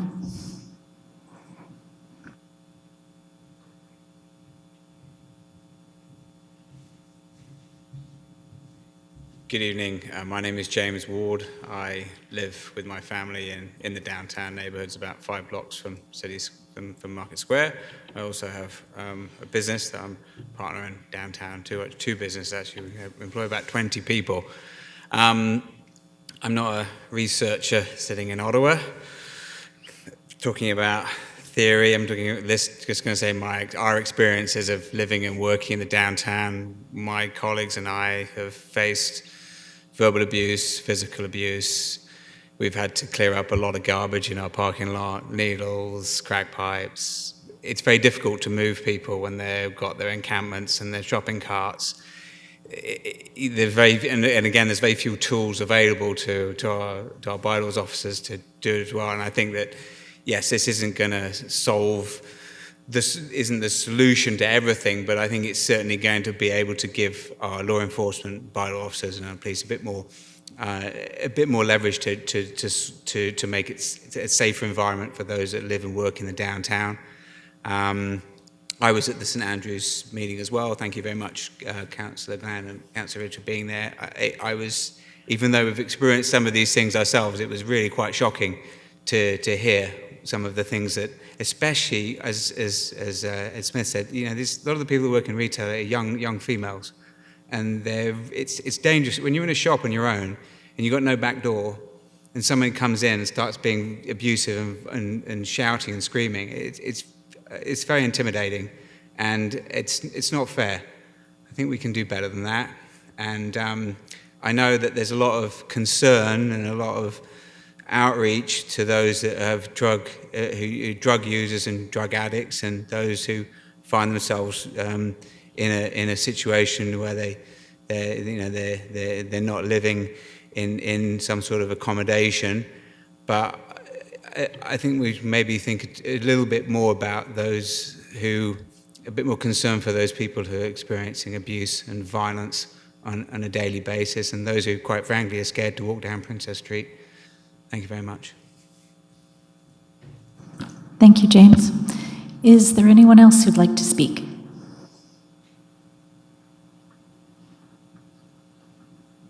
Okay. So, Madam Clerk, is there anyone online who would like to speak? Yes, through you, Madam Chair, we do have members online. First, I will recognize Dylan. Oh, Dylan has disappeared. So first, I will recognize Matthew. Thank you. Have I been muted? Yes. I'm sorry, can you hear me? Okay, Matthew, you can go ahead. You have 5 minutes, and I'll let you know when you're at 30 seconds. Okay, go ahead. Can you hear me? I'm sorry. Before I go, can you hear me? Yes, we can hear you. Okay, thank you. I want to say that I have a few things to say. I'm late in getting involved in this. I've been avoiding involvement in the city for the past year because I've spent so much time in the past.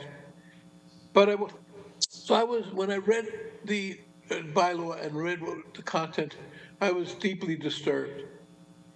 The bylaw goes far beyond the downtown and the problems we're having in the downtown. And it really presents a challenge to democracy.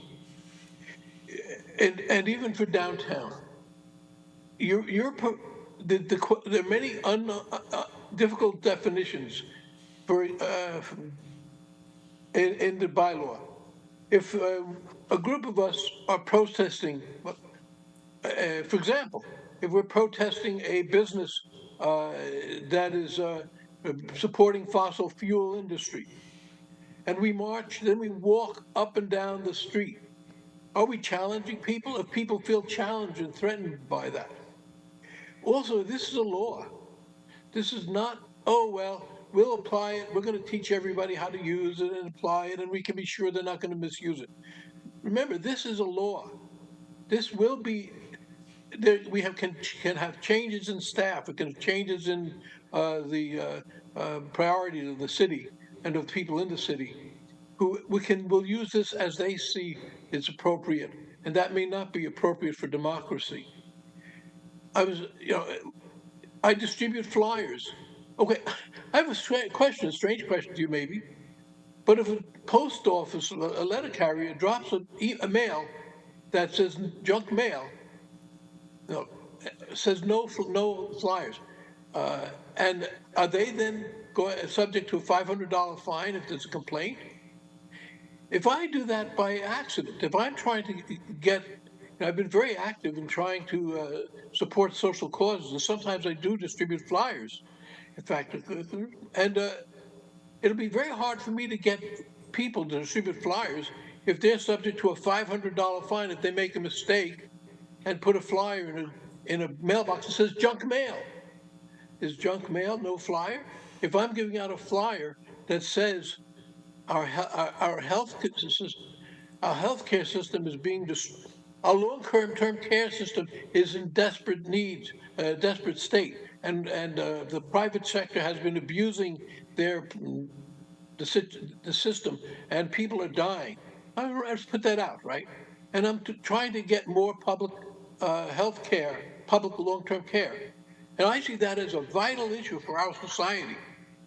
Is that junk mail? I don't think it's junk mail.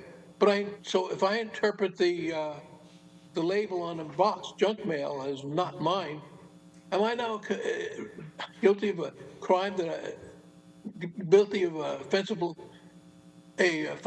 offense and have to pay $500? I have to be careful. I mean, how am I going to get volunteers to carry out our democratic process?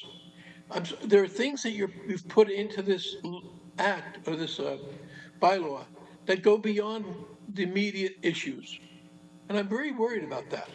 I'm also worried about the $500. It's extreme. Are you saying if I drop a piece of mail in the wrong box, I should be fined $500? There's no middle ground. There's no. You say, well, we'll teach our staff how to apply it, but you haven't given them the leverage to say, this is a $50 fine, this is a $100 fine, it's all $500 minimum. I think you need to reconsider that, because it's an act and it will be used. And there will be people very upset with some of the things we are standing for sometimes when we're challenging our society and its failings. And when we make that visible, they'll see it as a personal affront and feel threatened by it. Is that going to happen? Yes, it happened. Matthew, you have 30 seconds left. That's great. When the Independent Jewish Voices and the Palestine, Students Palestine group stood in front of City Hall in a peaceful demonstration in support of the Palestinian people before the horrors of the recent weeks. Before that, we had complaints given to the police that we were threatening people, and they couldn't feel. Matthew, your time is up. Yes, I hope you will answer my questions. Thank you. Thank you. We'll answer all questions at the end. Okay, so we'll just hang on for just a minute. Okay, thank you very much, Matthew. Just if you'll wait a little bit, we have a couple more people, I do believe, who want to speak. So, Madam Clerk.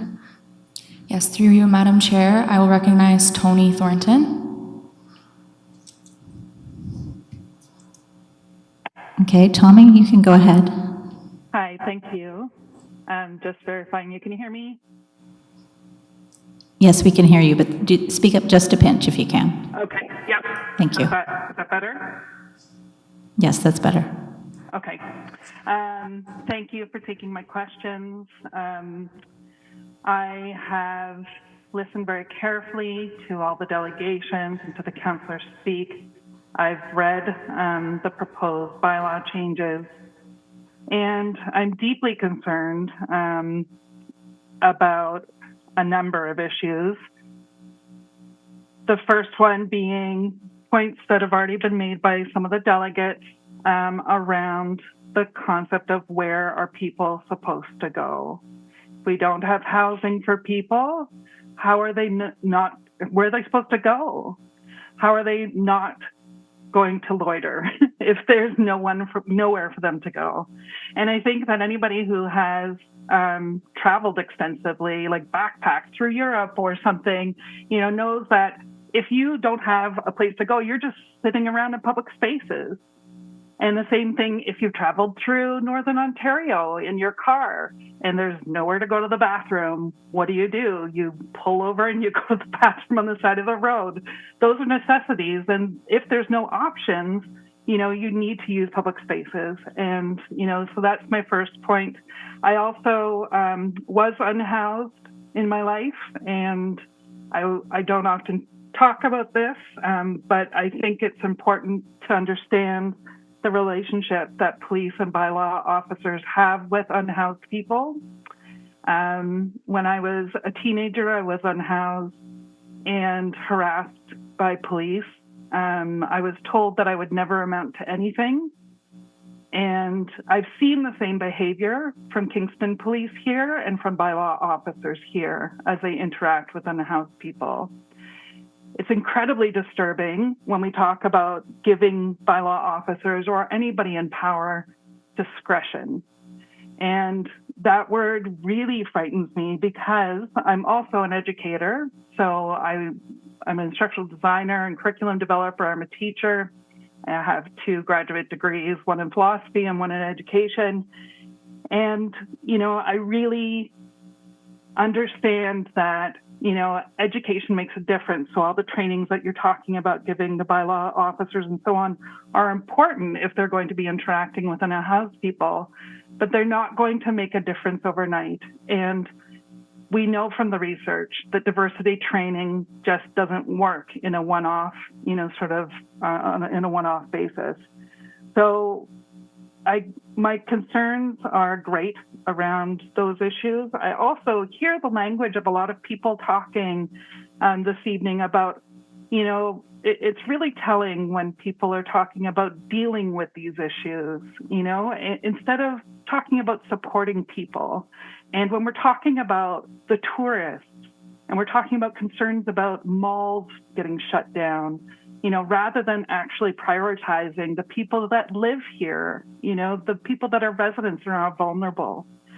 I'm a neighbor of ICH, so I live very close to the hub. I have a lot of experience with people in this neighborhood who are unhoused, who are dealing with addiction issues. When I first moved here, I was a single parent of a 10-month-old baby, and I was scared at first. There were times where I was alarmed by things that were going on in my neighborhood. But over time, I learned that I wasn't actually threatened. I was uncomfortable, and that I wasn't powerless, that I could actually interact and build relationships with people. And I could ask people to please move on or move along, and they would do it. And so I think that part of this is just the paradigm that we have. And, as we sit here, a bunch of privileged people talking about what to do with poor people, I think, this bylaw really symbolizes, the power relations, the power, inequities that exist when we talk about, people being vulnerable, because we're all making decisions for poor people and they aren't represented You have here. 30 seconds left. I just want to say that, thank you. I just want to say that recently I went to Shoppers downtown, and there was a person named Lynn or Linda, and she was obviously visibly poor, and she was having a hard time finding things. And a staff member walked around with her and helped her find everything she needed. And it was the most refreshing thing that I've seen in a long time downtown. And honestly, I think that we need to be thinking more about our future, about an empowered. Thank you, Tony. You're at your time. Thank you very much. Okay. All right, Madam Clerk, is there anyone else online? Yes, through you, Madam Chair. Next is Clara Langley. Go ahead, Clary. Hi. Yeah, my name's Clara, and I live in the Kingstown district.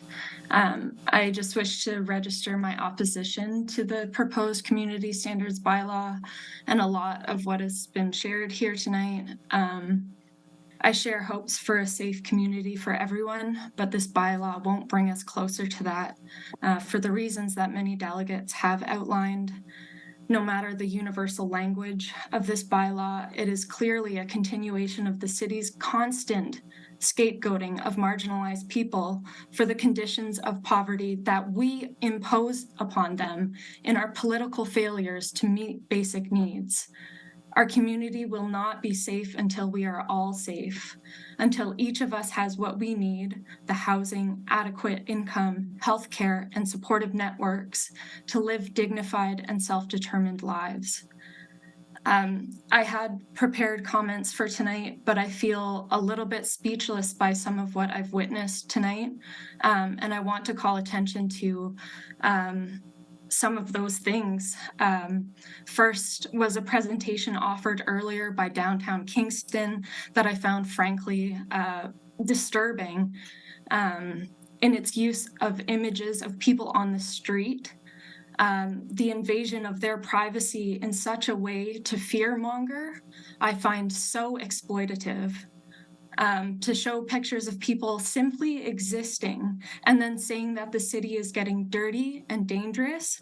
This is so dehumanizing of our community members, and we shouldn't allow it. It's also important to note that while these people's images were being exploited in the presentation, none of the photos actually showed people acting threateningly or harmful. Indeed, in the video included at the end of the presentation, it was suggested that the incident could have ended much differently, but it didn't end differently. I also want to draw attention to the fact that it seems disingenuous that Councillor McLaren did not ask any of the questions of the delegates whose delegations he picked apart after, and only when delegates couldn't respond for themselves. This suggests an unwillingness to engage in public feedback. And, you know, even that delegates aren't able to speak again in this public consideration moment just seems really undemocratic to me. But to continue, I'm just disappointed in the way that the discourse of safety has been mobilized here and how we are failing once again to ask critical questions about the co-constitutive relationship between safety and violence in our community. Genuinely and sincerely, I ask, while these bylaws may provide a sense of safety for some, what is the quality of that safety if it comes at the expense of others? How welcoming and enjoyable can our parks and streets really be if a condition for their inclusivity is the exclusion of people we feel are threatening? What is our safety, our peace of mind, if it requires that we continue to collectively abandon marginalized neighbors and subject them to more harm, more hostility, more harassment, more punishment? I'm not trying to undermine anyone's experiences of feeling uncomfortable or harmed in the city. Instead, I also want to just suggest that even in incidences of real threat and real harm, we have to seek to respond in ways that don't create more harm, that don't perpetuate violence, and that do not fortify the systems of oppressive power like enforcement. I share Tony's serious doubts and qualms about the discretion that we're proposing to offer enforcement personnel. I just close by saying the community standards bylaw will not help us reach a more safe and inclusive community, just the opposite. And when we say that everyone deserves to feel and be safe, we have to mean everyone. Thank you. Thank you very much, Claire. Madam Clerk, is there anyone else online? Yes, through you, Madam Chair. Next is Dawn Clark. Okay, Dawn, you can go ahead. Yes, hello, can you hear me? Yes, we can hear you. Yes, thank you. Thank you very much for this opportunity to speak. I want to speak against the bylaw. I'm a longtime homeowner in Kingston. I live 2 blocks from the Kingston downtown. I'm a frequent customer in the downtown businesses on almost a daily basis.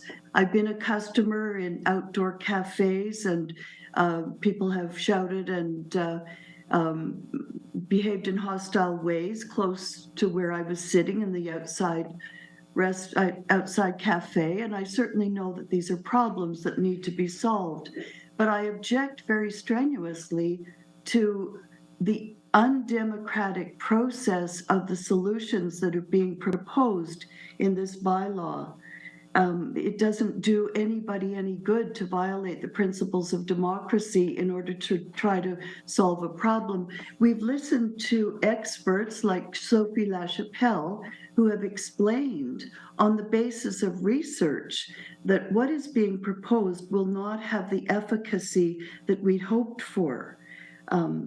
Let's listen to the experts and figure out what is going to work. I very much appreciate what Clara Langley just finished saying. I think that was a tremendous statement, and I completely agree with it. I don't see how the bylaw could be enforced in any way which would not act out, implement the natural prejudice of the bylaw officers against people who have problems of hygiene, problems of sanitation, problems of getting a hold of food or whatever. They're going to be the victims of the prejudice which society visits upon the poor. One person who spoke, a councillor I think it was, who spoke in favor of the bylaw said, if it's happening to any of us, it's happening to all of us. Well, I think that's true, and that's an argument against the bylaw rather than an argument in favor of it. Thank you very much for this opportunity to speak. Thank you very much, Dawn. Okay, Madam Clerk. Yes, through you, Madam Chair. The last individual online is Gavin Anderson. Okay. It's actually Vicky Schmolka, shared computer here. Okay, go ahead, Vicky. Thank you. This is a very disturbing meeting and conversation because it's like there are two realities. The realities of the people, the experts that we've heard.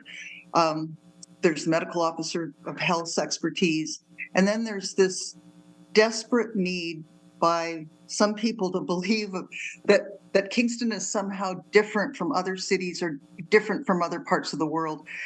Like, the reality is the economy is in trouble.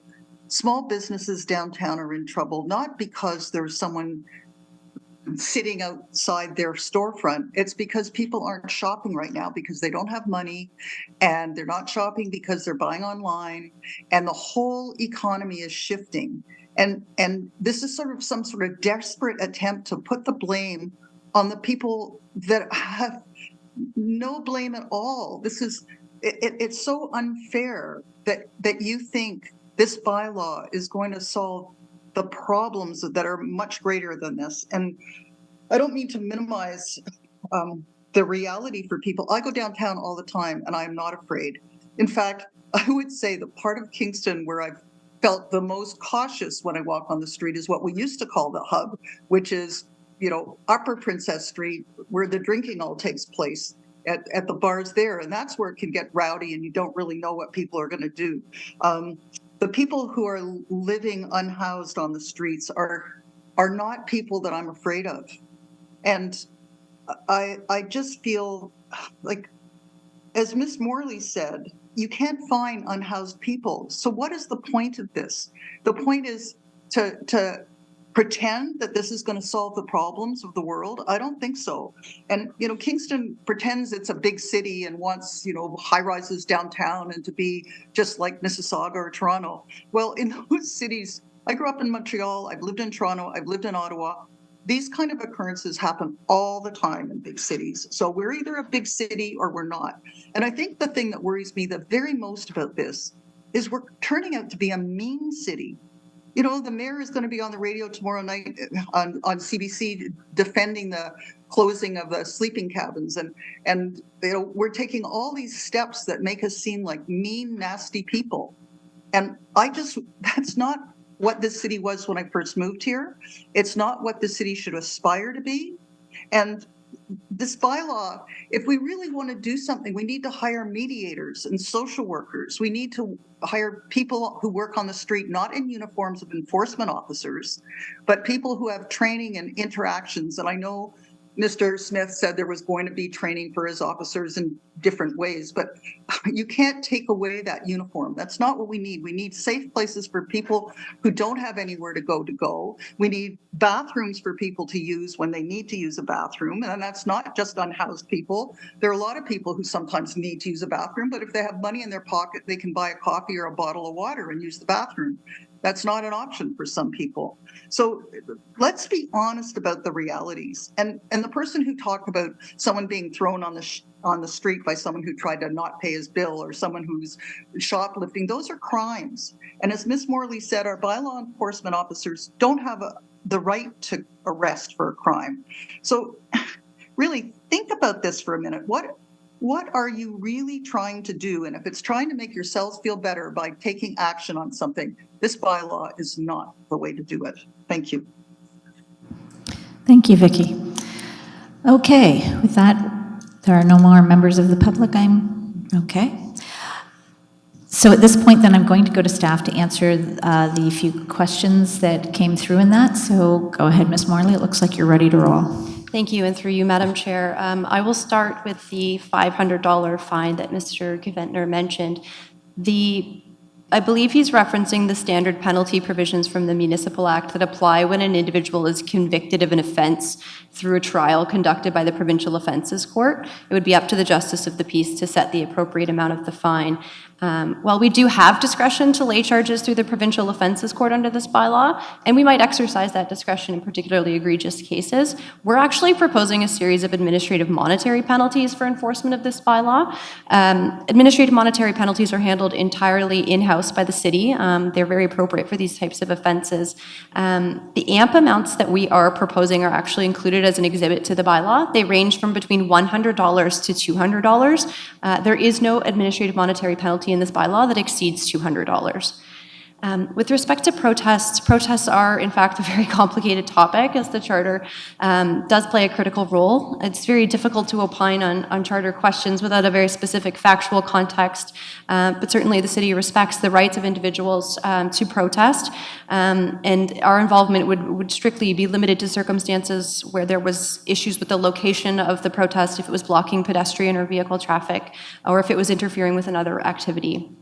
In terms of the flyers, what we are proposing is an opt-out system, not an opt-in system, recognizing that the right of freedom of expression is very, very important.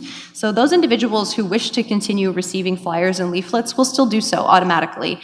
But those who do not wish to receive them and have considerations about the environmental impacts of these types of flyers will have the ability to opt out of receiving them through the placement of a sign on their property. I would note that we also do have particular exemptions in the bylaws for certain types of flyers that pertain to election materials or government-issued materials.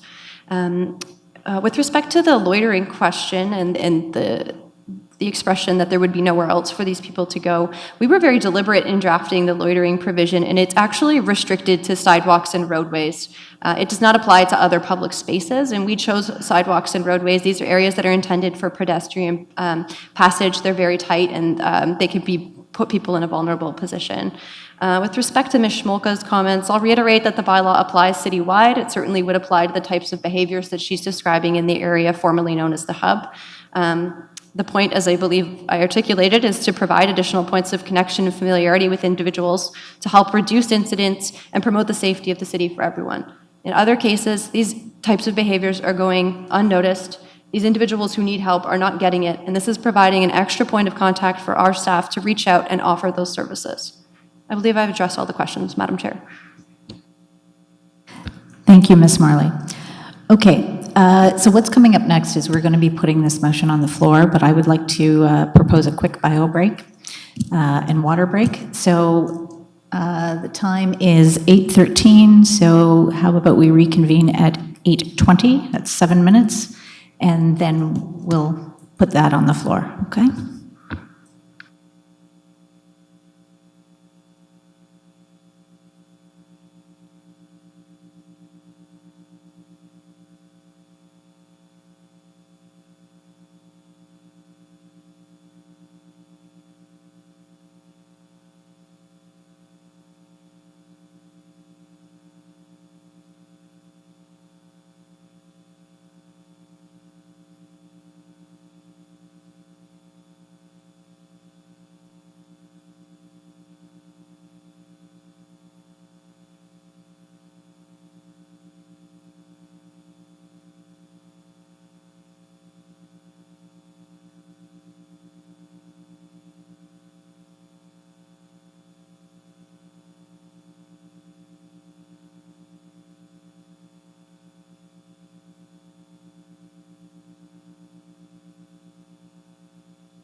Okay, so I'm noting the time. I'm actually a couple minutes behind, I think, but we'll reconvene our meeting because it looks like all members of committee are here and staff.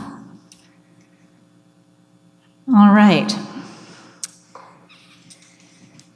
So we're now at that most exciting time in the meeting. I need somebody to move and second the recommendation. You can ask them in the context of the moving the motion. Your time will stop every time you ask a question. Do you have an extensive amount, Councillor Shaves? Okay, so I think we'll do it in that context then. Okay. Does that work for all the other councillors? Okay, perfect. All right, so with that in mind, I need a mover and a seconder for the recommendation. Okay, Councillor Amos and Councillor Shaves. And with that, we will move to discussion. Councillor Ridge. Thank you, Madam Chair. Through you, I have submitted an amendment to the clerk.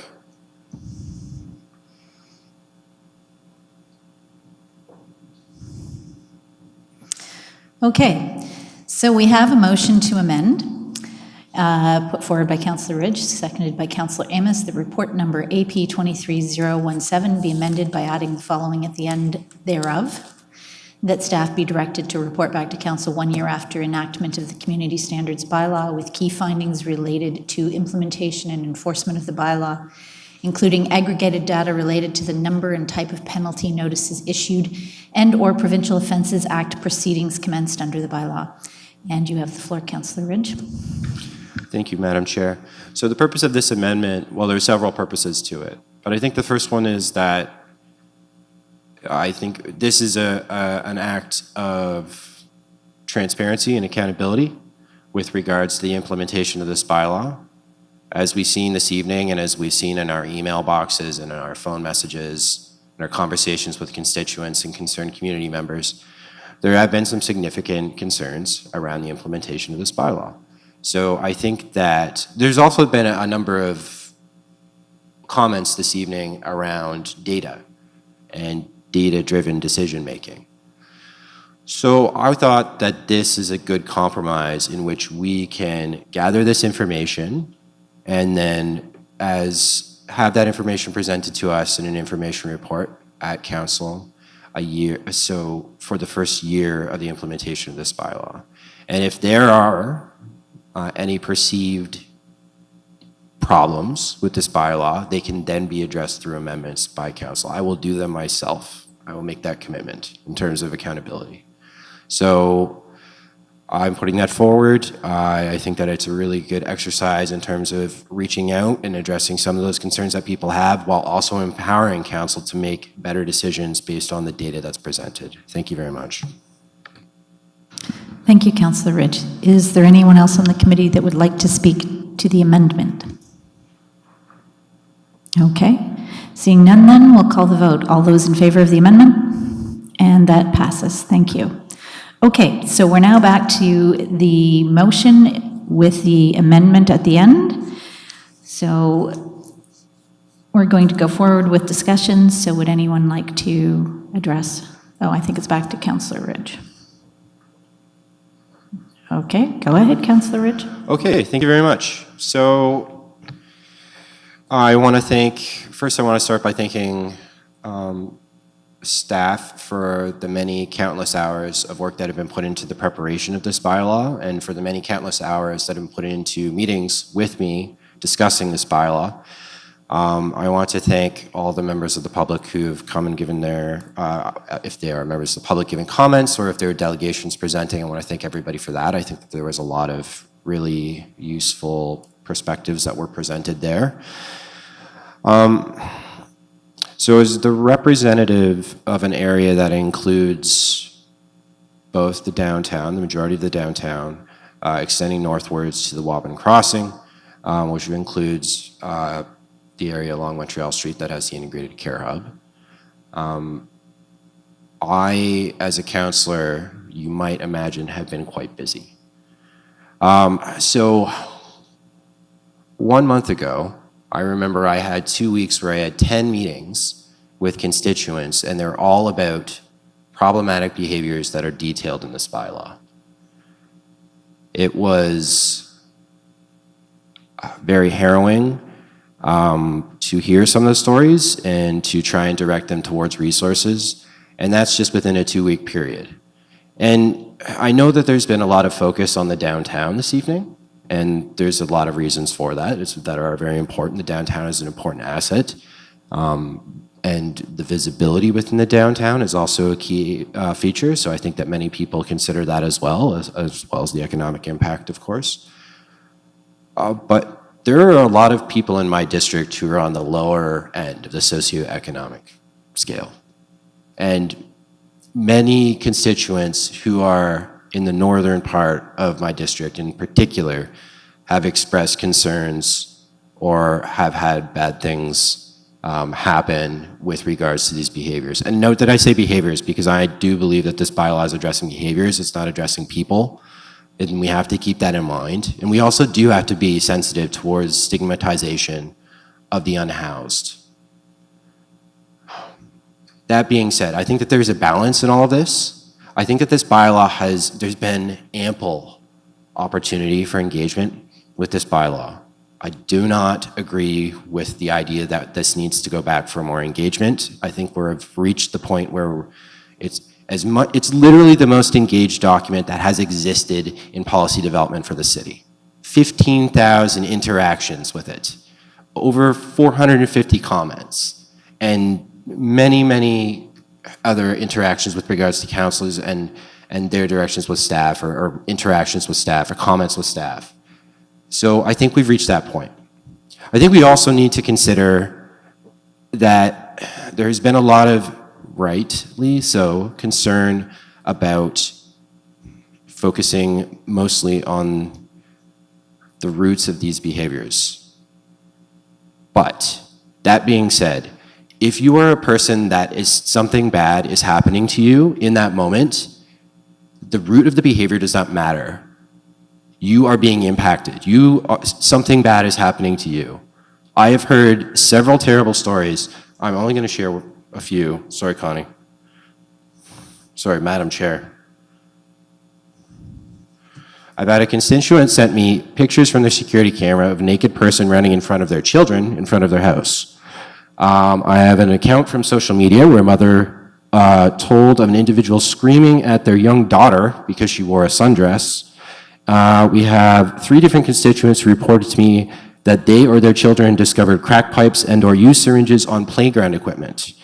Or we can go with what happened to me and my wife, where my wife was called several terrible names from an individual who's walking menacingly towards us, so we had to scramble to get my son out of the car and put him into a stroller in the middle of the street. This is unacceptable. I'm sorry. Like, if this piece of policy document is flawed, at least it's a step towards addressing these behaviors. We need to do something. And I don't think that the proper response, based on the urgency that I've heard from my constituents and other members of this community, is to kick this can down the road for another year. Thank you. I hope you support passing this. Thank you, Councillor Ridge. Okay, so to the other members of committee, and remember your time does stop every time you ask a question, so you'll have a full 5 minutes. Okay, Councillor Shaves. I'll start with my questions. Just wondering if there will be health equity impact assessment as suggested by Dr. Aglaza. Go ahead. Thank you, and through you, Madam Chair, that's not certainly something we've contemplated at this time. If council directed us to do that, we could certainly complete that task.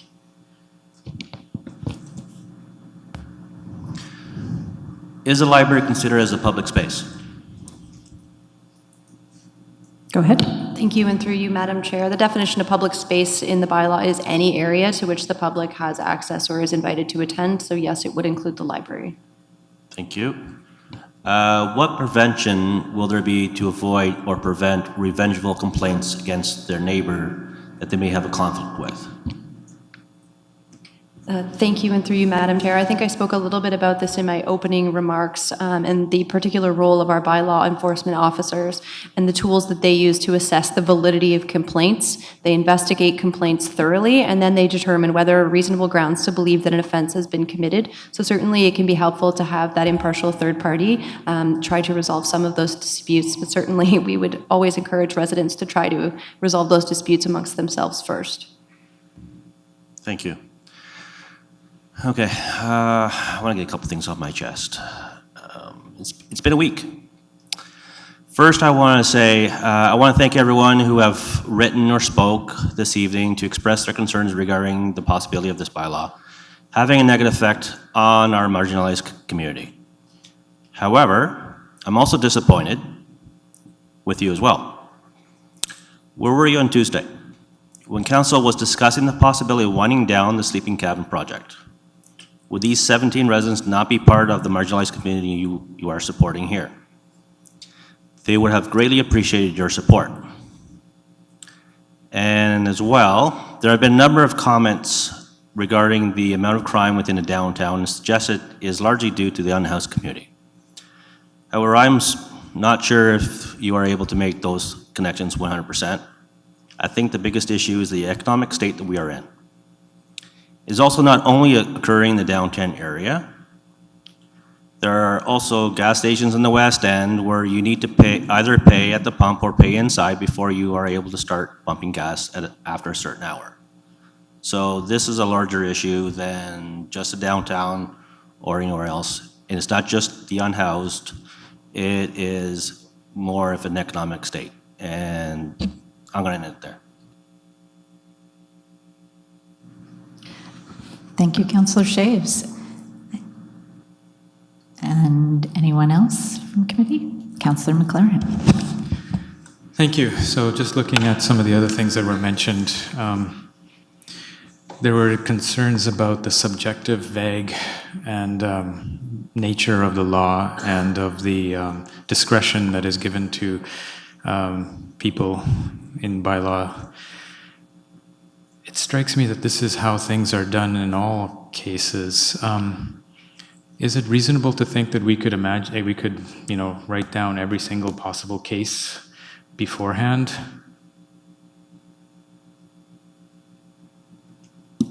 Thank you, and through you, Madam Chair. Certainly while we're crafting the bylaw, we're mindful of being as precise as possible in our language, but we can't possibly predict every type of situation. Public nuisance is inherently a very subjective concept. As I mentioned earlier, what is offensive to one person might not be offensive to another person. And that's why we're bringing forward our bylaw enforcement policy for council and the public to understand how we approach complaints when we receive them, and the fact that we do assess the validity, we do complete investigations, and then we take appropriate action on a spectrum of measures that are available to us. So I'm hopeful that that bylaw, or that policy rather, will help to provide people with more comfort about our approach, and to show that it is methodical and it is consistent. Thank you. And there were some concerns about human rights. Did you, in writing this, consider the possibility of a human rights challenge? And did you write it in such a way that would mitigate or at least reduce the chances of any such claim being actually a violation of human rights? Thank you, and through you, Madam Chair, we certainly reviewed an extensive number of cases from other municipalities who had similar bylaws. We looked not only at Ontario Human Rights Code's considerations, we also looked at charter implications, and we've been very mindful and deliberate in the drafting of this bylaw to ensure that we're compliant with all relevant legislation and policy. Thank you. And to the question that was asked, what are we trying to do? The way I see this is that we're trying to create a shared behavioral standard, a sort of a social contract. This is what we as a community feel is acceptable behavior. And does that sound reasonable? Like, is that part of what was envisioned by staff? Thank you, and through you, Madam Chair. The Municipal Act of Ontario is the legislation that actually gives us the right to implement this type of bylaw, and it specifically says that municipalities have the right to regulate and prohibit behaviors that they believe are public nuisances or that could become public nuisances. So this is certainly not a novel concept that we've come up with. Other municipalities have these types of bylaws, and it's specifically something that's contemplated in the legislation. Thank you.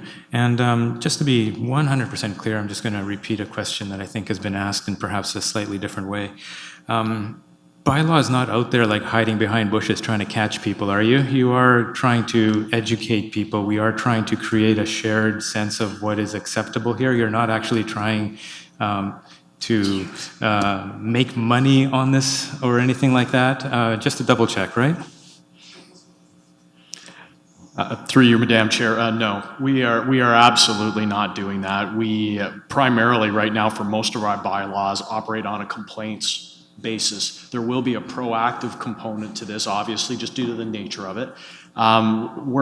This is not a revenue thing. In all honesty, it's probably going to be revenue negative, in all honesty, because we are going to have to put a fair amount of time into having people on the street, having them do the interactions, doing the education, which ultimately won't have an enforcement or, for lack of a better word, a revenue-based component to it. So a lot will come out, and I think a lot of questions around this will come out when we get our enforcement policy out to you in Q2 of next year prior to this coming into effect.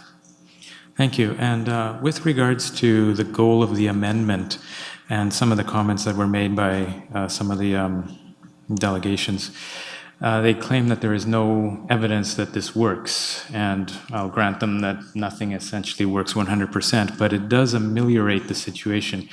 Could we be, when you're taking down these concerns, can you see if, or will the report indicate whether the amount of education that was done at the beginning versus at the end, and the amount of interventions that were done at the beginning and at the end have changed, increased, decreased, or stayed the same, so that we can actually have some evidence that would back up whether this would be successful in a year's time or not? Through you, Madam Chair, certainly we can try that. We're trialing a number of data sets right now in contemplation of putting this into play when the bylaw itself comes into play. For instance, right now we're tracking all of the interactions we have on the street. We're tracking the interactions that we have with business owners. We are doing a bit of a concentration on the downtown business area right now. So we're going to have to work our way through that. We could get inundated with data, but I think we could probably come up with something that would lead to some answers to those questions that you are asking. Oh, excellent. So you already have a baseline, essentially. You've got this data for prior to the actual bylaw implication, and then afterwards, and during, and then after. This sounds very promising. We're working on it. It's a very early project. We're trying to get out there a little bit more just to get a vision on it, because this is quite a big departure from a lot of the work that we normally do. So we did want to get out there and do a little bit of a test drive to see what the comfort level of my officers, as well as the types of things that they're going to be facing out there, which would be driven or which would have a lot of these data sets associated with them. Great. I really hope to see some useful data coming out of this, because it seems that the popular press or popular scholastic thought is that it doesn't work. If that bears the case, then backwards, but if it does in fact lower these incidents and people actually do feel safer and businesses thrive, we should have that data to back it up. So I'm very comfortable with this. I think we've answered all the concerns, and or we will answer them in some cases. So I will be happy to support this. Thank you, Councillor McLaren. Councillor Amos. Thank you, Madam Chair, and through you. Just a couple of comments that this isn't exclusive to the downtown core, this type of behavior. In my district 2 months ago, I had a number of residents come to me with a group home situation that is happening on Kennedy Street, and one of the individuals frequently steps outside of their door and screams and yells at the top of their lungs for a number of minutes, close to hours, spewing profanity in all sorts of directions. Young children live in the area. Bylaw is very familiar, but is handcuffed with what they can do. This type of changes that we are doing will give them more tools in their toolbox to assist with this. So this isn't exclusive to the downtown core, and I want to really emphasize that, and I know Councillor Shaves has mentioned that as well. In regards to the amendment, in listening to tonight and everyone's comments about data tracking and not proving that this is going to be successful, then full commendation to Councillor Ridge for bringing this forward. So this is a tracking mechanism that will allow us to really read the data the correct way, and if it needs to be adjusted, it needs to be adjusted, but we have to start somewhere. And full credit to the staff for bringing this forward, the amount of hours that were put into this, the amount of consultation that was put into this with the public. This wasn't done behind closed doors. This wasn't done in any sort of fashion without consultation of the public. When you have 15,000 touch points, that's consultation. So well done to the staff, well done for bringing this forward in a manner that is respectful. And I could not agree more with Councillor Shave's observations. Where were these comments on Tuesday night when 17 vulnerable people were being put forward for discussion and not a single group came forward? Shameful. I will be supporting this. Okay, thank you, Councillor Amos. Councillor Ridge, if you'd take the chair for a moment. I take the chair and recognize you. Thank you. So first, I'm going to thank staff for all the hard work. I know that this has been a difficult bylaw to put together. I'd like to thank all the members of the public who also came and spoke, the people who came from the downtown area where they're struggling. It's hard to tell those stories. So I'm going to take a moment because I went to the event that was held downtown, and I think we didn't hear the entirety of the stories that got told. So yes, I respect that we have been talking about vulnerable populations, but I'm going to say this.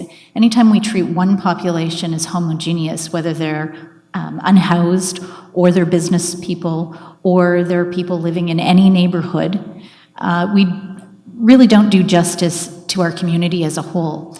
We have a bunch of different people in every area. But the stories that I listened to, people being sexually assaulted, people being violently assaulted, these things have happened. Those stories weren't made up. And what about the trauma that they incur? Are they not worthy of being treated respectfully? Are they not worthy of not having to be scared? I think everybody in this community deserves good treatment. So I'm definitely voting in favor of this bylaw. I'm going to echo the sentiments of a couple of my other councillors about the fact that this applies to the entire city. So we've talked about the downtown. Sydenham is right at the edge of the downtown, but those behaviors are happening there, and they're not behaviors that are coming from people who are necessarily unhoused or vulnerable. We're seeing it. We're seeing hate crimes, hate speech, all sorts of things that are happening that are just unconscionable. So we have behaviors going on that we need some remedy for. So by empowering our bylaw to be able to go and address things that remain otherwise unaddressed, I think is really important. This isn't about giving somebody unlimited power. As we've heard, it's not criminalizing people. The first step is going to be education and encouragement, then potentially fines if necessary. So it's another sort of tool that we have in our toolbox to create a positive, good community. I actually live out in countryside. I would love to have people stop loitering in front of my property out in countryside, sometimes doing some very odd things. I had a couple come out there, come up to the edge of my property, and they were taking pictures of themselves, doing all kinds of odd things. We'll just leave it at that. So this doesn't happen just in a vacuum in the downtown. It happens throughout the community. So I'm going to support in favor of this. I think the fact that we're going to revisit this, have a look at the success, have a look at how it's implemented. I'm looking forward to the information report on the policies, and I think members of the public should pay attention to that so they're going to have a deeper understanding of how this is applied. That's a really important piece because what I heard was a lot of misunderstanding this evening, and I hope that we can draw the community closer together by continuing to provide that education, by continuing to revisit this topic. It won't be the first time. So work with us. Come forward with suggestions. I can't remember who said it, but we heard a lot of people criticize the bylaw, but they didn't provide suggestions on how to fix this. The social issues are deeper, bigger. We're not going to get to those quickly. This will help us along the way. So with that, I'll end my comments. Thank you very much to everyone once again. I recognize you and return the chair. All right, so we're going to put it to a vote. All those in favor? And that passes unanimously. Thank you very much, everybody. That was a big piece of work this evening, and I really appreciate everyone hanging in. So we just have a few other quick things to run through here. There are no new motions, no notices motioned. Do members of the committee have any other business? Awesome, okay. The correspondence was in addendum 1 and 2. The date of the next meeting of the Administrative Policies Committee is Thursday, December 14th, 2023 at 6 p.m. Do I have a mover and a seconder to adjourn the meeting? Councillor McLaren, Councillor Ridge, all in favor? Thank you. Have a good night.